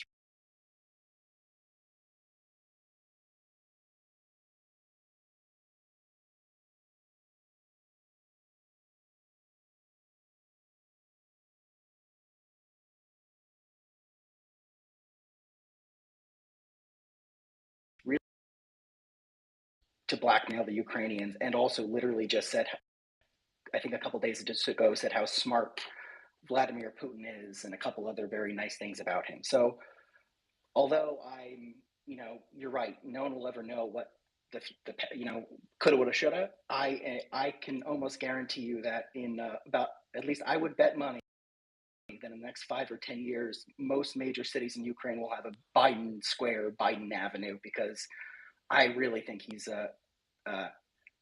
I think he's one of the two presidents that's instrumental in saving Ukraine for the Ukrainian people. And I'd also love to hear your thoughts on the other question about what happens when this becomes a cold conflict, and then you know, 4 or 5 years down the line when Ukraine turns around, and would they turn around and then, you know, knock the socks off the Russians? Sure. And again, this is not to say that the U.S. has done everything wrong. We have done some good stuff. That training mission was good. We did a joint operation with the Canadians. They were deeply involved in that. So yeah, the U.S. has done some things right. I just wish it had done more. I guess is where I fall on that. 4 or 5 years down the line, man, I'm not looking 4 or 5 days down the line at this point. If Ukraine survives this, it will reinflame a traditional hatred in that country for everything Russian. In a lot of to begin with, this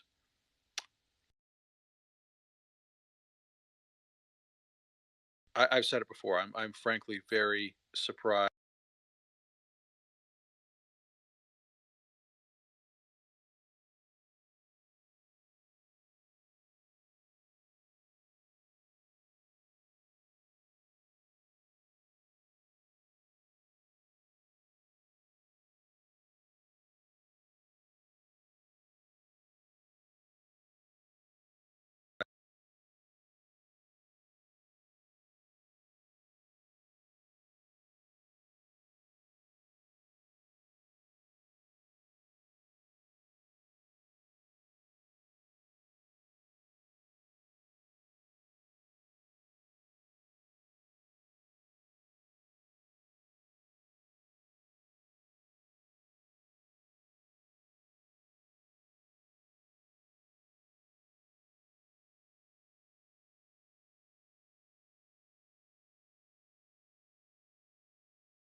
As Russia is a nuclear armed power, and their threshold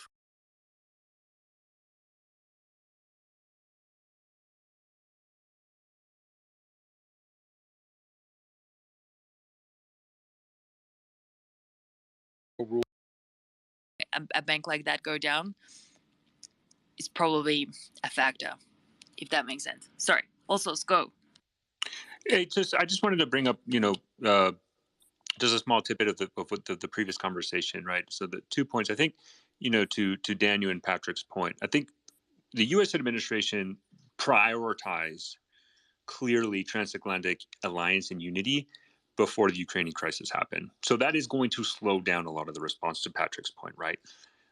Because it's harder, and even probably some Eastern European countries were not, did not want to operate out of the confine of the EU and NATO, and they just feel like, hey, if it's a collective decision, it's better. But the problem when you do things collectively, things slow down. So to Patrick's point, I think that was a priority of the administration. And so, although it was good in the warnings, it did slow down some of the things until the war happened, and then they vastly increased, right? So clearly there was a prioritization of the transatlantic alliance, when probably the priority should have been the Ukraine. But that there's a lot of variables in there to digest. But one of the things I know Patrick said that I did kind of want to just provide a little bit of correction. The U.S. administration has been monitoring this buildup and has been publicly talking about it since October, at a minimum, if not September. Right? The CIA director Burns went to Moscow, I believe in September, October, to talk to Vladimir Putin and say, hey, we're seeing what you're doing. And they acknowledged that this buildup was different than what we saw in the spring of 2021, when the U.S. administration is like, no, calm down. They're not going to invade. We're not seeing the resources. Clearly, that was a buildup for this invasion.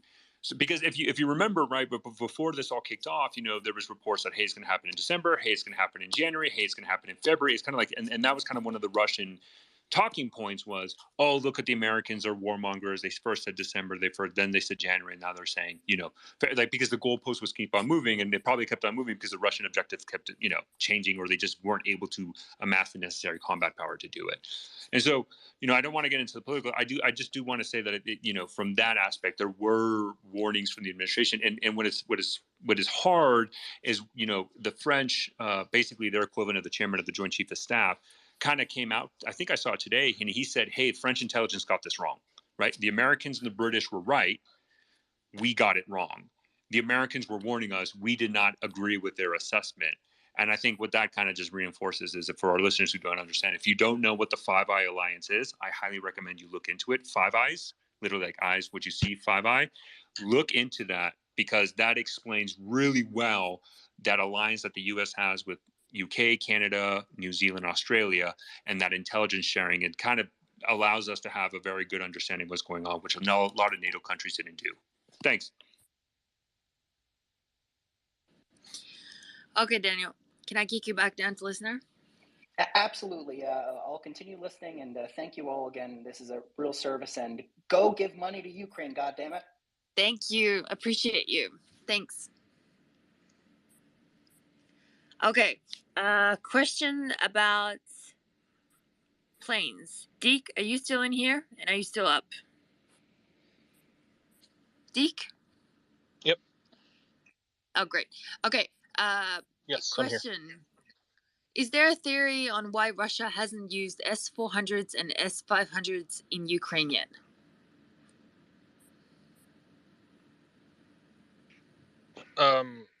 Most of my experience on these systems is how to not get shot down by them.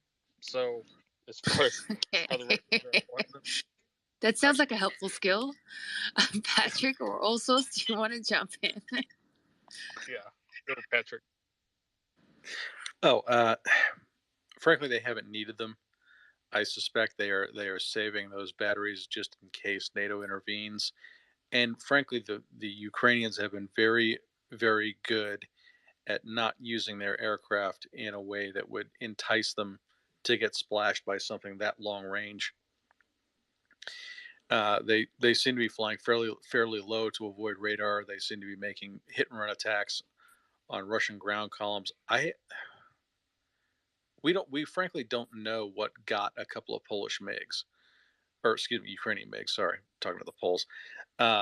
We don't know what got a couple of them. It could have been air to air. It could have been a long range SAM. We don't know. So assuming that they haven't been used, I suspect they're probably saving them. But again, that's pure speculation. So for the S-400s, the S-500 I think is still in development. They haven't really necessarily operational that much, and they haven't really used them in any combat theater. This S-400 is more of a strategic surface-to-air missile system.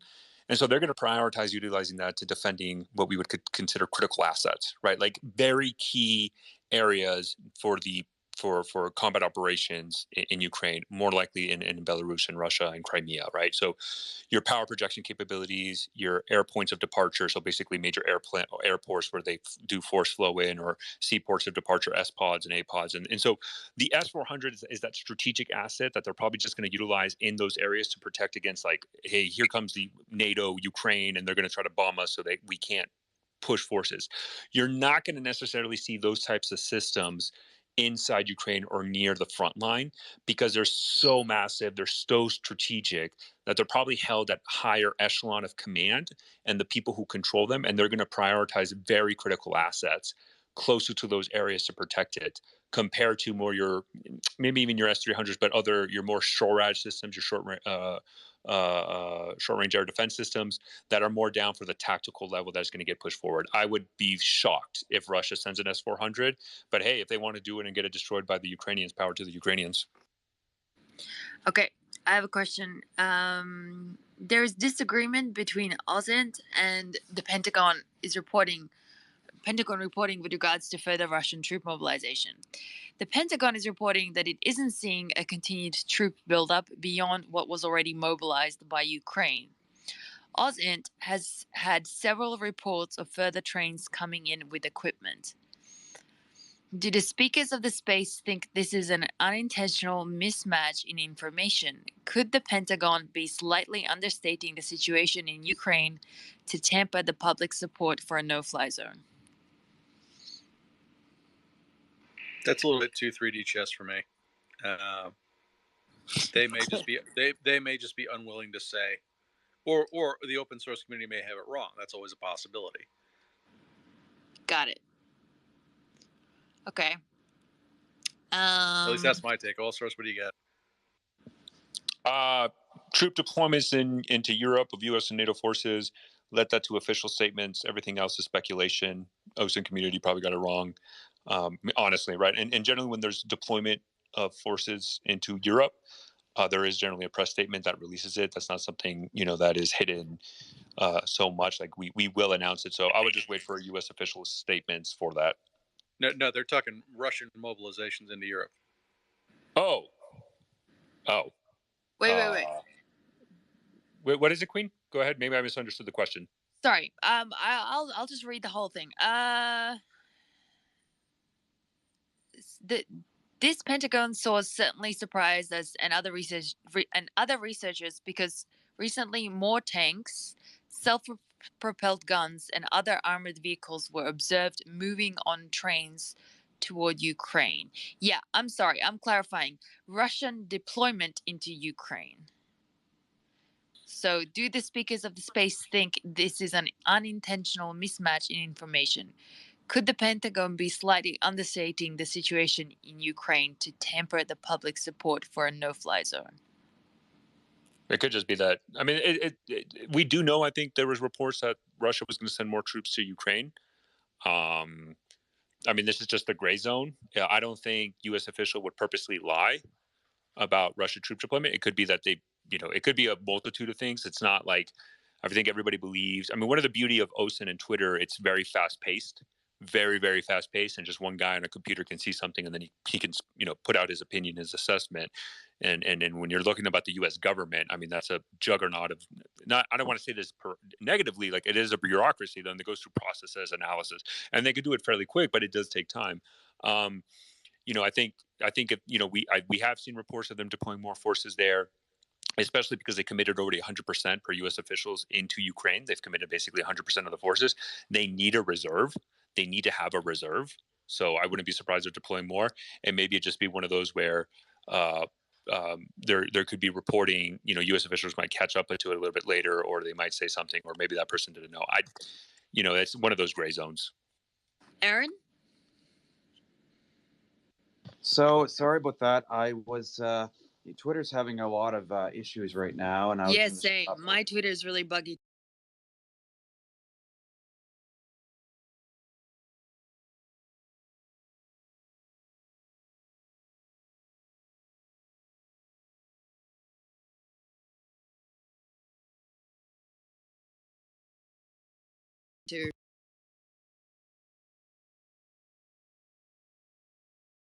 Stay B Sentry, which is an AWACS warning and control aircraft. So they call it AWACS warning and control system. It's for advanced radar coverage for fighter aircraft and combat aircraft. So as with the E3 that's in Poland, or Romania, the Ukrainian Air Force has been using that for situational awareness and longer range, target identification and targeting, and situational awareness. The Russians, I'm assuming, if they're going to start using that, they're going to try to keep that onto their border and use that for their fighters. I'm surprised they haven't done that early in the war. You know, again, they're starting to think better now. And that's kind of another worry that the Russians are now putting their heads together and getting it right, which is not necessarily good for our side, but Grammar? Yeah, just a couple notes. One, I've been slacking a little bit on posting like my flight radar updates. I'm working on one of those right now. And then two, yeah, like I've been saying, if Ukraine could somehow take out that AWACS, that would be awesome. Because it does provide a lot of info. I'm assuming they've been using it for a while. I would kind of, again, that's assuming they know what they're doing, and you know, all the things we would be like, you know, if we were on their side, we'd be like, I hope they're doing this and that. They've, you know, failed to do so. I don't know, but I am definitely I've been trying to track down anything I can find about that AWACS. It's been like one of my, kind of like my arch enemy the last couple days. have you seen any more of them besides these ones here?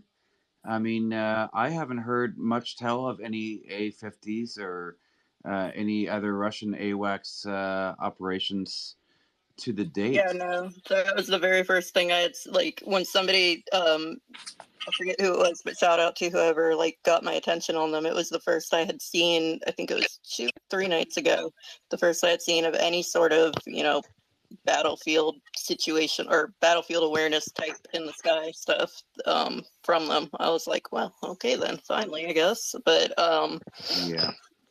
yeah, I'm gonna kind of go on a little hunt and see if I can find anything, or see if any anyone from Belarus has been posting videos or anything. Yeah, I'll keep an eye out. If I see anything, I'll let you know. Get everybody. All right, I'll let everybody know. All right, thanks. Thanks, Aaron. Patrick? Anders Ostland is Eastern European and Ukraine specialist. He's relating from the Ukrainian army their latest report that as of yesterday, the Russians have suffered 12,000 deadly casualties. I assume that means killed in action, but that's a massive jump. So that's 2,000 in a day? What would that be? 5, 12. Yeah, that's on track to be 1,000 a day. Yeah. If anyone has the original release from the Ukrainian army on this, I'd appreciate if you could send it to me. The translation from some of their releases, they tend to put killed and wounded in the same category sometimes. But if that's a direct translation, it's 12,000 deadly casualties. That would indicate to me that's 12,000 KIA, and that's a huge number. So I'd appreciate if anybody has found that, could send it to me, tell me where it is. That's massive. If you guys can help Patrick out, please do so. Hi, Patrick. Nikki here. I was reading stuff like that too, but I was getting conflicting messages. I was getting some where they were including the injured with the casualties, so it's kind of confusing. So I'll try to find that article and send it to you.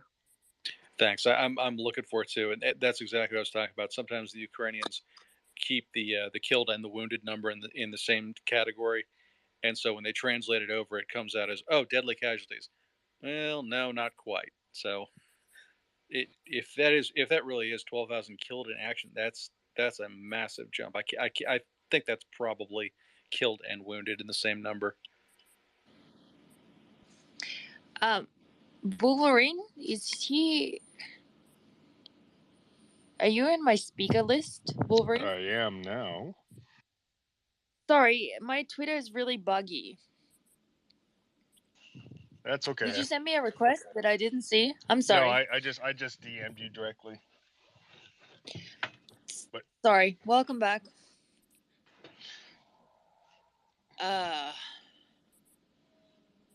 Question for the group. Given the fact that it appears Poland MiG-29 are going to Ukraine through US, how do you expect Russia to respond? Also, if the recent attacks are a cyber attack from Russia, how does the US respond?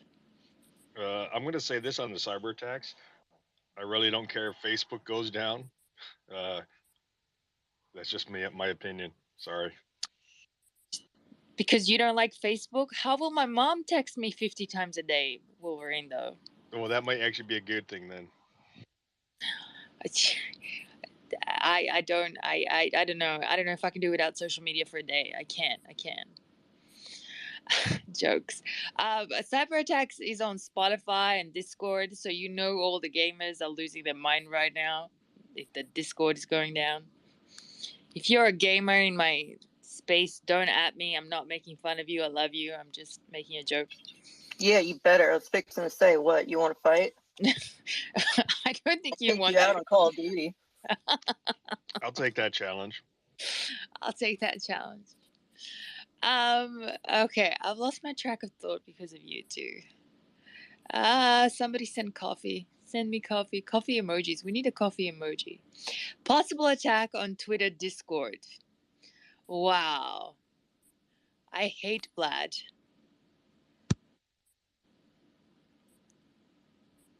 So I'm actually kind of curious and somewhat concerned because they've been posting a lot of these satellite images of airbase and stuff like that. The IL-76 AWACS, the A500s or whatever they may be called, that's very discerning, especially since the fact that there's 3 of them on the ground. That can end up being a very troublesome thing for the Ukrainians. And I would totally agree that I would love it if they could either hit those things with an S-300, or if they could get one of their ballistic missiles in range and drop a bunch of them, because that right there is going to be a huge capability that the Russians would be able to use against them. And it's something that the Ukrainians don't have any kind of version of, unless they rely solely on our assets, which even if they did, they can only do so much because of how our AWACS work. But the other thing I'm actually also very worried and concerned about is those Mi-26s that are sitting at that field and the quantity of them, because an Mi-26 is no joke. That is the biggest helicopter in the world. Nothing outperforms it as far as sheer lifting capability and weight, and stuff like that. And if people wonder, like what like a good comparison of like how you want to compare the Mi-26 to our aircraft, it'd be like comparing like, let's say you compare a Chinook to a Black Hawk. It's just that monstrous of a bird. The cargo capacity and troop lift capacity is just immense.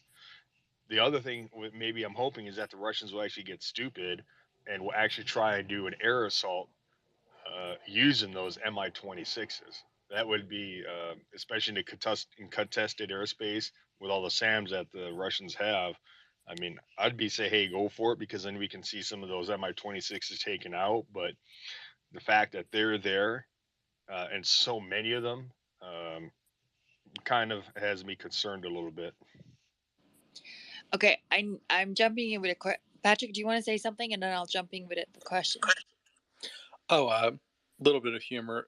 Basically, every vet I know has responded to this saying, "Well, yeah, if they took out Pornhub, it really would be war." As an aside, unfortunately, the stance of the Biden administration has been that if it's a private entity that is cyber attacked, like the refinery over the summer, then they do not view it as a threat to national security. That could change, especially with a lot. I mean, if they really take down Amazon for a few days, that's a lot of lost revenue. That could change. Hopefully, it does change. U.S. retaliation for a cyber attack like that, we have resources that we could employ to make Vlad's life fairly miserable. Let's see how he likes Moscow without power in March. So, how much of our lives does he have to make miserable before we employ those resources, Patrick? God knows. That'll be up to the National Command Authority, i.e., the president. Okay. Well, let's hope Biden likes his social media like the rest of us. Here's hoping. Is it likely that Mariupol will be completely destroyed in order for Russia to be able to secure a land bridge to Ukraine in case of a retreat? Did you guys catch that? If Mariupol could be destroyed completely in order to establish the land bridge, that was the question? Yes, to be able to secure a land bridge to Ukraine in case of a retreat. I mean, they could destroy it, but I would just have to remind people, like, if you look at conflicts in urban warfare, just because you bomb a city into submission, you doesn't mean they surrender, and they still fight. Well, it certainly looks like they're trying. Yeah. And the garrison has said they're not giving up. And they've suffered significant casualties in Mariupol, the Russians. I mean, you need infantry to secure. If you want a land bridge, you can't be infantry or armor. You need them there to secure that area. So they're still going to have to go through, and they're trying, but they're suffering heavy casualties over there. Yeah, we don't have much in the garrison. I believe that's primarily Azov Battalion. Is that right? Yes, there's a lot of the Azov Battalion is located there. Hence why a lot of the Russian propaganda against Mariupol and the neo-Nazis. Another question. How bad is the loss of 2 flag officers for Russia? What does that say about Russian OPSEC? Well, they haven't, unless I am tracking correctly, they lost 1 flag officer. Oh yeah, no, they did. Sorry, I apologize. It's actually pretty big because those officers, one of them was the chief of staff, if I remember correctly, and one was the deputy commander. And those roles of those people, they actually kind of run a lot of the staff, especially the chief of staff. And he's my understanding is that they're basically principally responsible for kind of like controlling their staffs and what they do in the day-to-day routines and stuff like that. But the loss of those 2 and also those 2 lieutenant colonels is significant, not only because they're high-ranking officers, but it's basically another thing you could look at it is that they're putting the Russian army on notice saying, hey, your generals and your colonels and your lieutenant colonels are not safe. We can get to them just as easily. Are the reports of numbers of foreign... Oh, sorry, Patrick, did you want to say something about that? Sorry, guys. Oh, yeah, just briefly. It also indicates to me they're pushing their more senior officers further forward, and that's probably because troop morale has generally been bad. Some of their frontline units' tactics have not been great, so this may be more experienced officers taking a direct hand, and that's sometimes necessary because the troops you're leading, like now, or it's sometimes necessary because of doctrine. The Germans used to do this because of doctrine, and they used to lose senior officers in droves. But this is probably, the lieutenants, the captains don't know what the hell they're doing. So you actually have general officers getting up there and actually directing units is what it sounds like to me. But, that's kind of to be expected. So so I know there's been 2 major generals killed, as Wolverine said. There's been multiple regimental commanders, which are colonels, equivalent to our brigade commanders, and substantial amount and also battalion commanders killed, which your lieutenant colonels. So there are suffering a lot of casualties. But to the OPSEC question, Bellingcat, they kind of published the confirmation of the 2nd major general killed, the chief of staff. And to Wolverine's point, yes, the chief of staff controls the staff.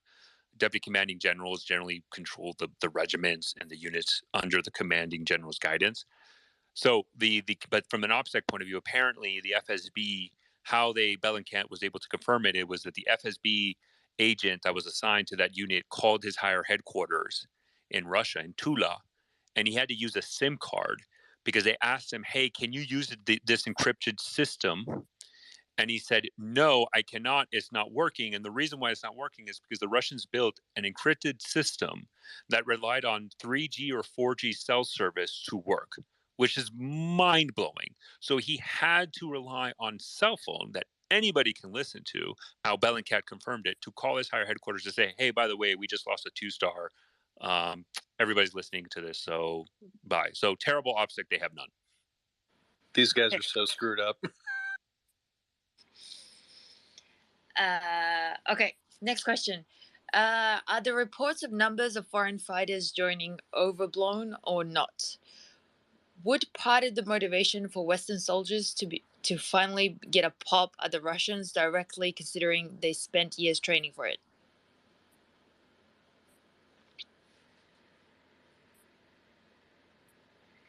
What was the question again? I was reading something else. You do not pay attention to me. I'm sorry. I am multitasking and failing at it. Are the reports of numbers of foreign fighters joining overblown or not? No, I highly doubt they're overblown. Okay, moving on. Can I? Do you mind if I just jump in, just ask a comment and share, or ask a question and share a comment? Clinton, sorry, just one sec. Tobias has his hand up. I haven't asked for a while. Sorry, Tobias, go ahead. Hey, I'm literally here to respond to something Patrick said some minutes ago about the oil or the sanctions Germany is putting against Russia. So I just want to point out, I mean, I've met respect for the US. They're banning, I guess it was oil and gas, but it's just like 6%, I guess, of the consume the US has. For Germany, it's like for oil, 34%, for coal, 45%, and gas around 50%. That we need to import, or that we are currently importing from Russia because we need it. So we have much more, or we need much more, and it's much more difficult to replace it from one to another day. So just to point that out, how much do you pay for a gallon gas in the US currently? How much is it? I think I went to the pump the other day. It was about $4 a gallon. It's where I'm at is 503, which is where I live at is generally one of the lowest areas for California. Out in LA, it's gotten up to close to $6 a gallon.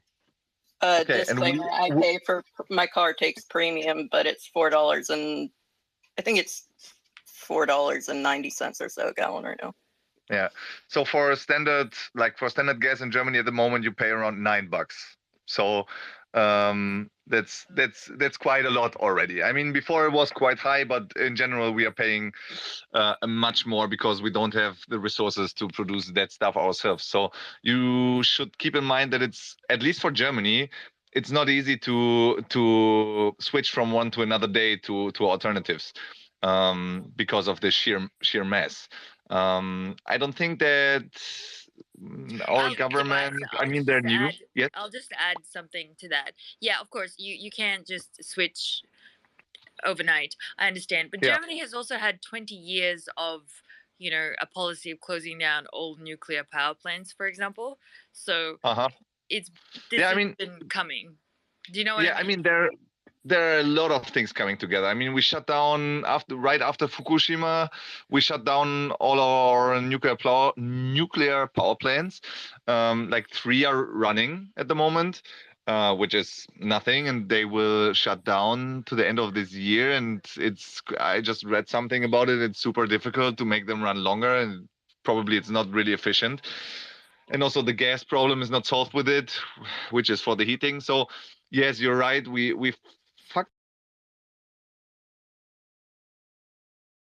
up a lot in the past.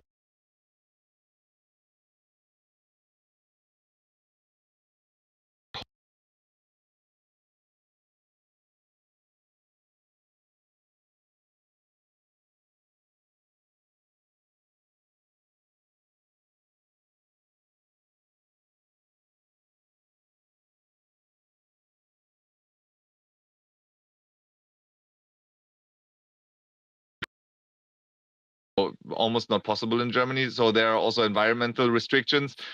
It's like, all in all, it's super complicated. we are a bit hanging at the tits of Russia in the end with this. So we have to see how it goes. Yeah, I just wanted to say something to his comment. You know, Germany's actually not the only one. I was in Italy doing some contract work. You know, and this is 10 years ago, so I would assume the prices have changed a lot. But we were getting diesel, and at the time I didn't realize how much it was because I was, you know, I was like, oh, I'm an American, I get per diem and whatever, but that like that. But what it was is for a liter of diesel, it was 2 something euro, and then at the time it equated out to like $3.50 US. So for a whole gallon, you know, it was like over $10. And this is back in 2003. So, you know, it's if it was that bad then, I mean, I'm just gonna assume that probably most of Europe is in that same situation where they are paying that high for their fuel. Um, but I know another thing though too is like the military, and this is kind of where our taxes screw us specifically here. I went to get diesel fuel the other day, and we have a logbook. We put it down, and they put out how much you know we got.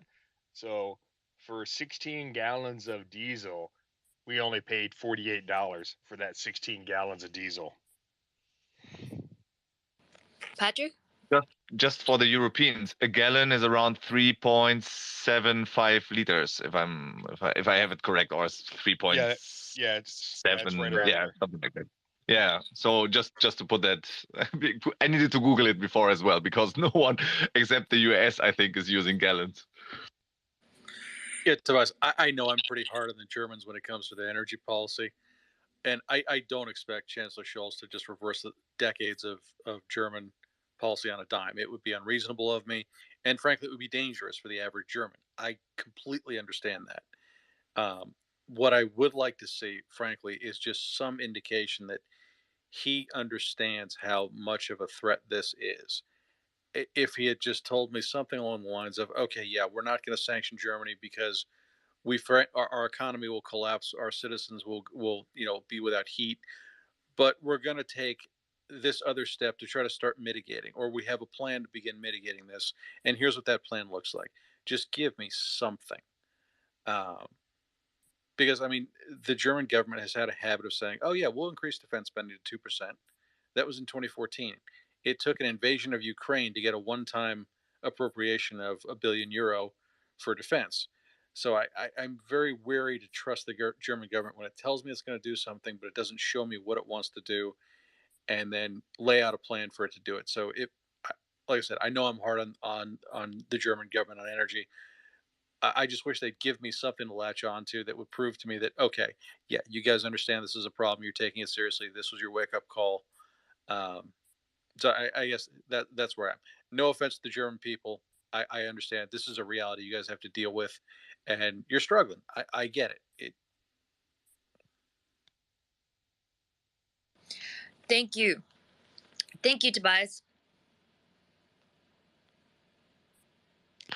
So we're having quite a difficult time with the DDoS attacks, I guess on Twitter here, and then I guess on Discord, and it's I don't know how if it's spreading to others. I'm hearing Instagram as well.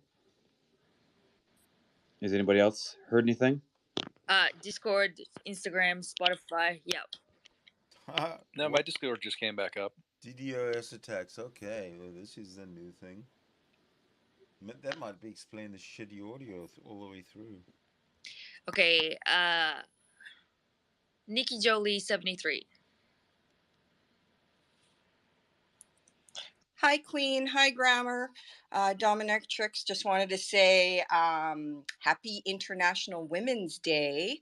It's nice to see women in these spaces since it's usually male dominated. No offense, so don't come at me, any guys. The reason I wanted to come on is I did find an article about the Russian export of fertilizer. So I'll just read that out to you guys. Just the cliff notes.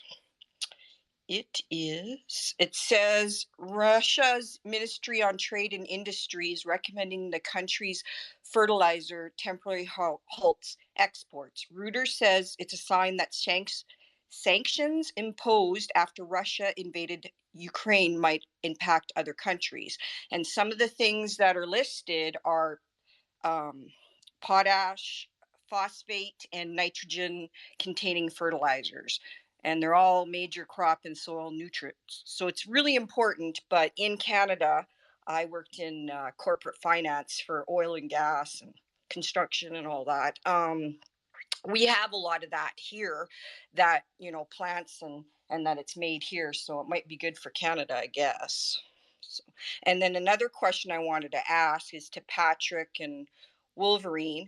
All the protesters in Russia that are getting, like they were saying, like 16,000 people were getting captured. What are they doing with them? Like, do they have the resources to like jail that many people, or are they just like threatening them, using it as like a power thing, and then sending them back out to the population to scare everybody else? It's just, I'm just really baffled by that. Resources, very funny. You go to Gulag.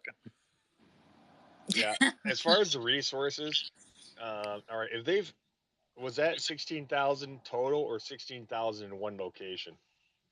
They said 16,000 total is what I read.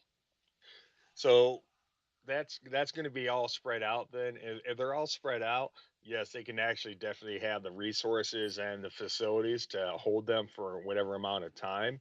And more than likely, like, you know, it's kind of like if any protest, you're always going to have, you know, the ringleader and the organizers. So what'll happen is, you know, if you get Ma, Pop, and Granny, you know, like the especially the one woman, the World War II veteran, people like that, you know, they may take him in there, maybe hold him for a day, you know, harass him a little bit, and then release him and hope they get the idea. Now the ringleaders, those are the people that they're going to actually target specifically, because those are the ones that, you know, they think, hey, if we put the ringleaders down and these types of individuals, we'll be able to control the crowds and everything like that that's going on. So, but yeah, I mean, if only 16,000 have been arrested, I can't imagine what the size of some of those protests were. Uh, and I'll use like when a good example. When I was in the Army National Guard, I got called out for the LA riots in 2020 in June. And like I said, I was in downtown LA, and I think the smallest protest we ever had was 2,000 people, and the largest one was 20,000 people. And so, in a situation like that, we get 20,000 people in one situation. Um, we probably had 4 to 6,000 National Guard in LA area alone, plus whatever local police departments and or sheriff's departments that they had there. And what they had also done is, not only with the extra National Guard, they put out requests to different police agencies to actually get more help from those different police agencies as well, to support, you know, the LAPD and the LA Sheriff's Department.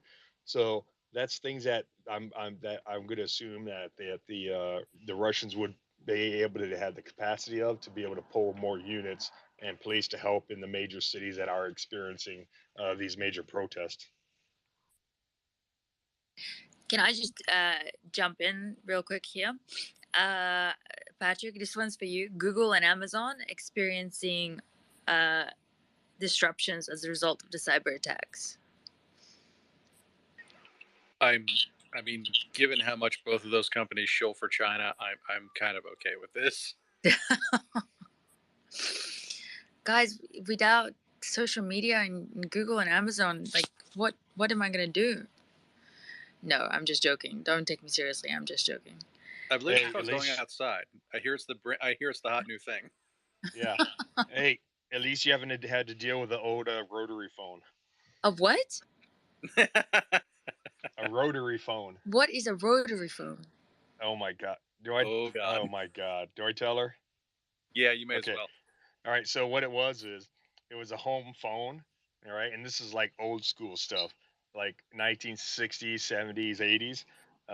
So what happened is, you have the phone with the I forgot what they call it, but it's the part, like a kind of like a radio handset, kind of like, where it's got the part you talk into, and the part you listened through, and it'd have a cable that went down to the main part.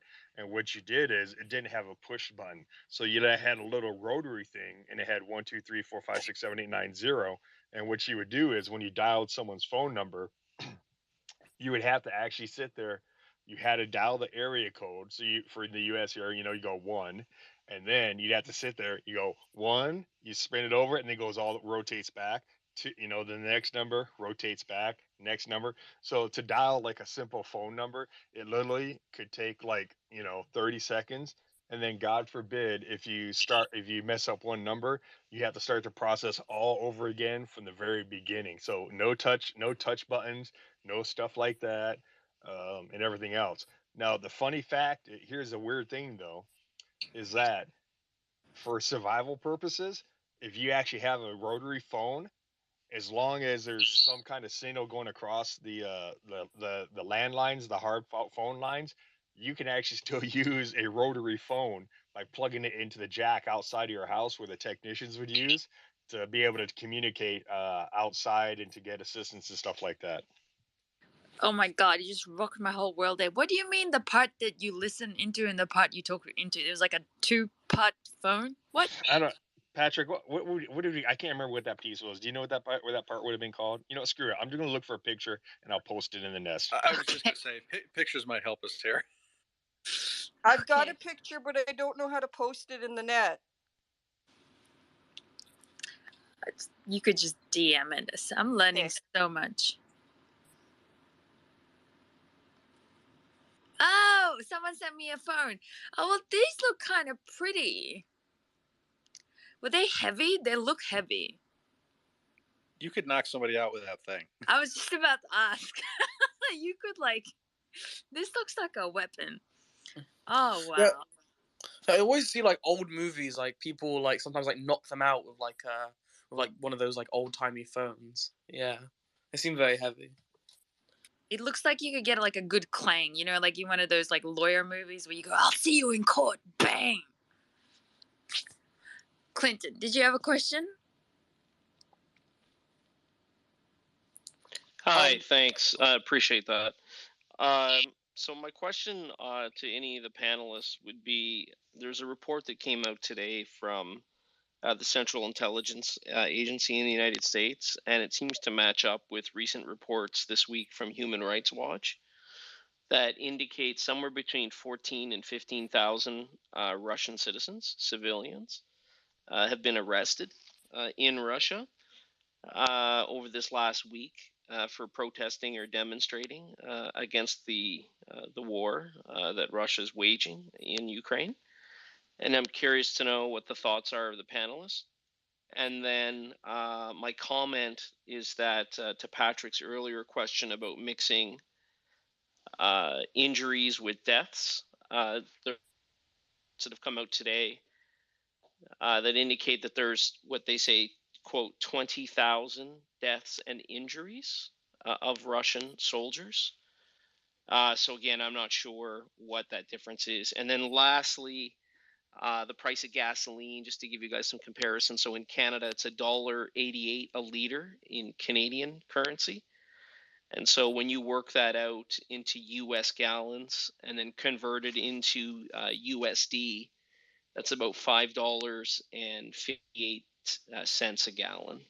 So my question was the 14 to 15,000 Russian citizens that have been arrested for demonstrating against the war. Thoughts from the panelists?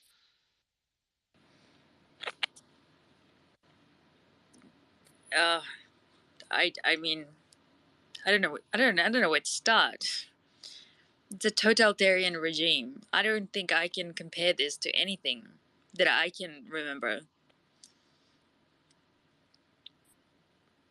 Patrick, Wolverine? Yeah, I mean, this is what authoritarian regimes do. What shocks me is how people are continuing, and not necessarily you, Clinton. What shocks me is how continually shocked people in the West are by just the things Putin does. He's actually a dictator. This is the thing these are the things that authoritarian leaders do. They imprison their people. They start foreign wars. They really don't care about civilian casualties. They're generally not nice guys. and yet the West is continually shocked when he does something new and awful. And I'm just kind of sitting here going, well, yeah, that was no, okay, so we're going to check that one off the list. I mean, I don't know. Arresting dissidents is like pretty low on the awful Putin scale. I fully expected him to do this. It only surprises me that they haven't shot any in the streets yet. I guess they're saving that for the Ukrainians at the moment. Yeah, I mean, this is the guy that he's been bombing hospitals. You know, like Patrick said, unfortunately, it seems pretty low on his list. Wolverine, do you have anything?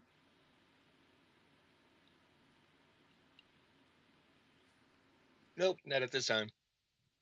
Okay. Thank you, Clinton. Was that it? That's it. Thank you very much. I'll remove myself and return to the floor. I'm actually expecting a phone call from one of the listeners here on the chat right now. Thank you. Neo Aska, go ahead. Hey, yeah, I was gonna say a couple things. First of all, happy International Women's Day to all the women in the space, and also, especially to all of the women in Ukraine who right now are fighting as part of the Ukrainian army and the Ukrainian resistance. They are the best, and I wish them all the best. Also, just one thing is, I don't know if you guys noticed, but it's just happened in the last couple of, I think, last 30 minutes, which is, I guess, what do you guys think of the huge, well, could be huge deal of Poland basically giving all of its MiG-29s to America, who will then apparently give them to Ukraine. I think that's about like a quick Google search is about like 27 MiG-29s are apparently going to Ukraine. I guess what's the panel's thought on that? Since I'm not an expert on planes or know anything about them at all, Grammarly, do you want to weigh in? Since it's International Women's Day, maybe you should go first.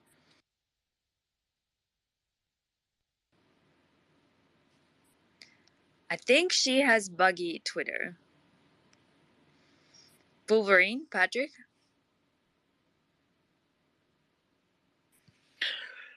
I mean, certainly it's going to be a big boost for the Ukrainian Air Force, assuming they have enough pilots for them. If they can operate them successfully, the Polish MiGs are supposed to be heavily upgraded. Hopefully that won't be an issue. But if they can keep them in the air and keep them supplied, then the Russian air crews are in for a bad next few days. Wolverine? I agree. The other thing I'm hoping also is that, you know, it's not just a matter of aircraft and pilots, but it's also a matter of munitions. I don't know what the current status of aircraft munitions for the Ukrainians are, but if they are able to do something where they can also divert or give up some of those the weapons, the munitions for those aircraft, especially air-to-air missiles, that would be a huge boost to the Ukrainians as well. Okay. I have a question. Is there any update on the ships going towards Odessa?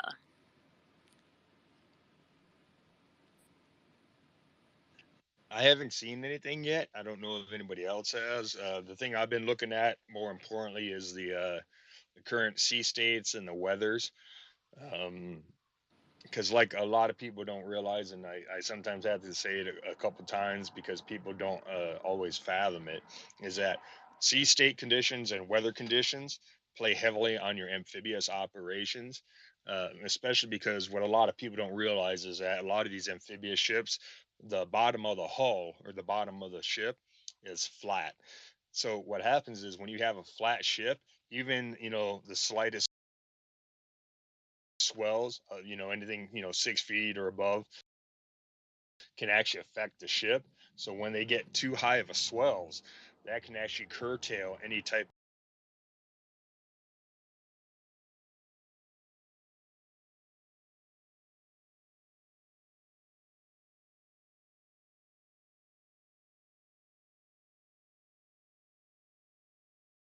of amphibious operations.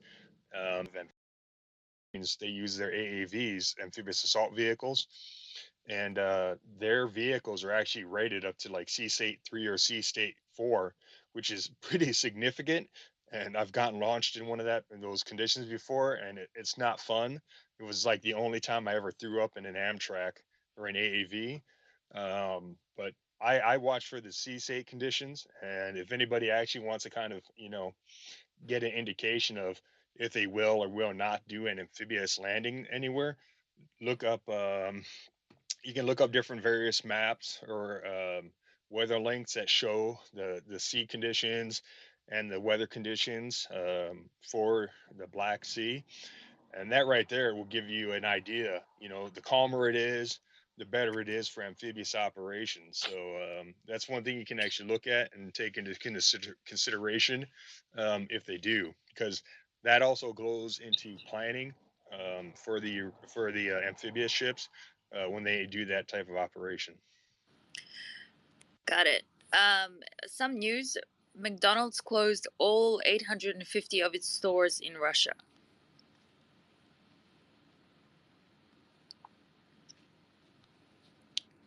Just putting that in there. My inbox is flooded with pictures of rotary phones. Thanks, guys. If you don't mind, I did have one thing to say real quick. Yeah. With me, Patrick, and All Source, we've actually, we've had a couple questions over the days concerning, a lot of actually even today, with the maintenance concerns and stuff like that, and recovering of their vehicles and everything. So I posted a video up in the nest. Let's see, how long ago was that? Oh, let me see. Which one was it? Nope. All right, it might have been about 28 minutes ago.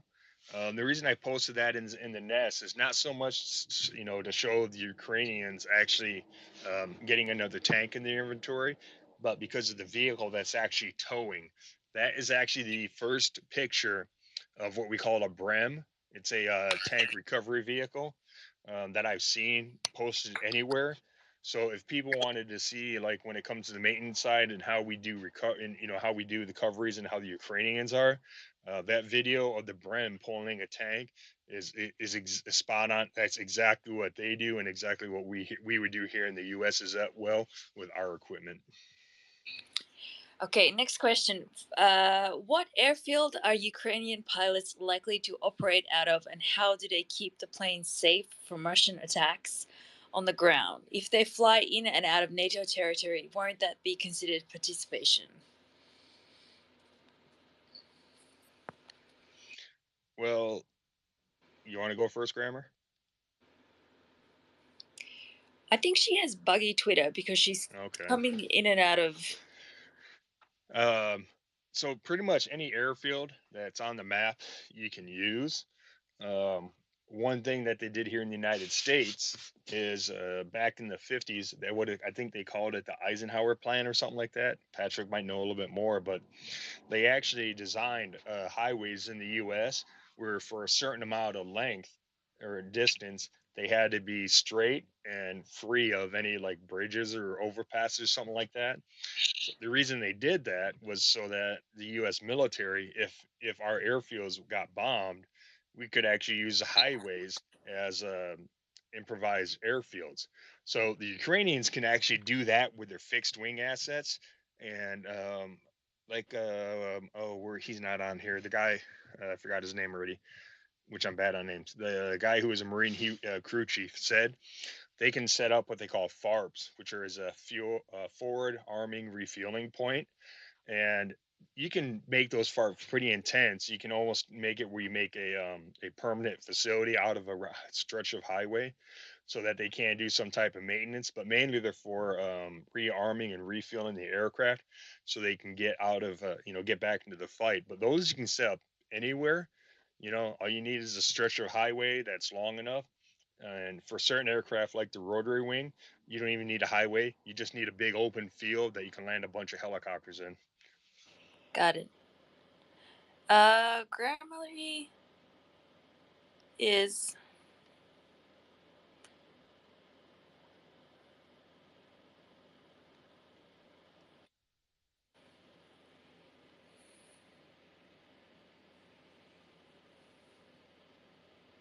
Grammarly, you there?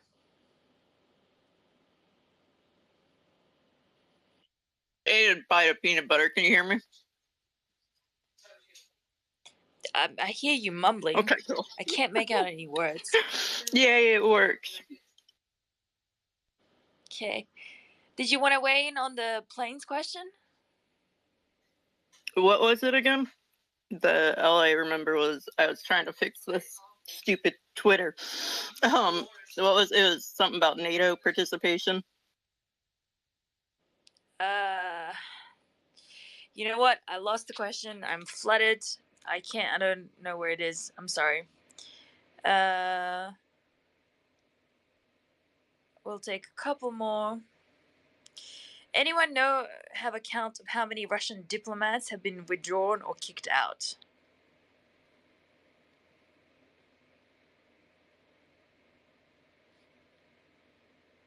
Do we know how many diplomats have been kicked out? More than a few, but I don't have the exact number.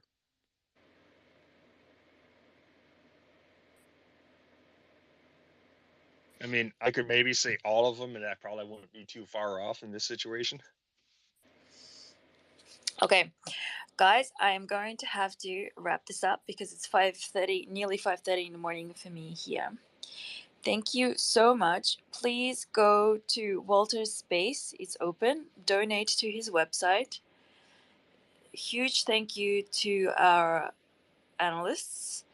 And join us on the next space. Send me your questions, comments, concerns, criticisms, anything you got.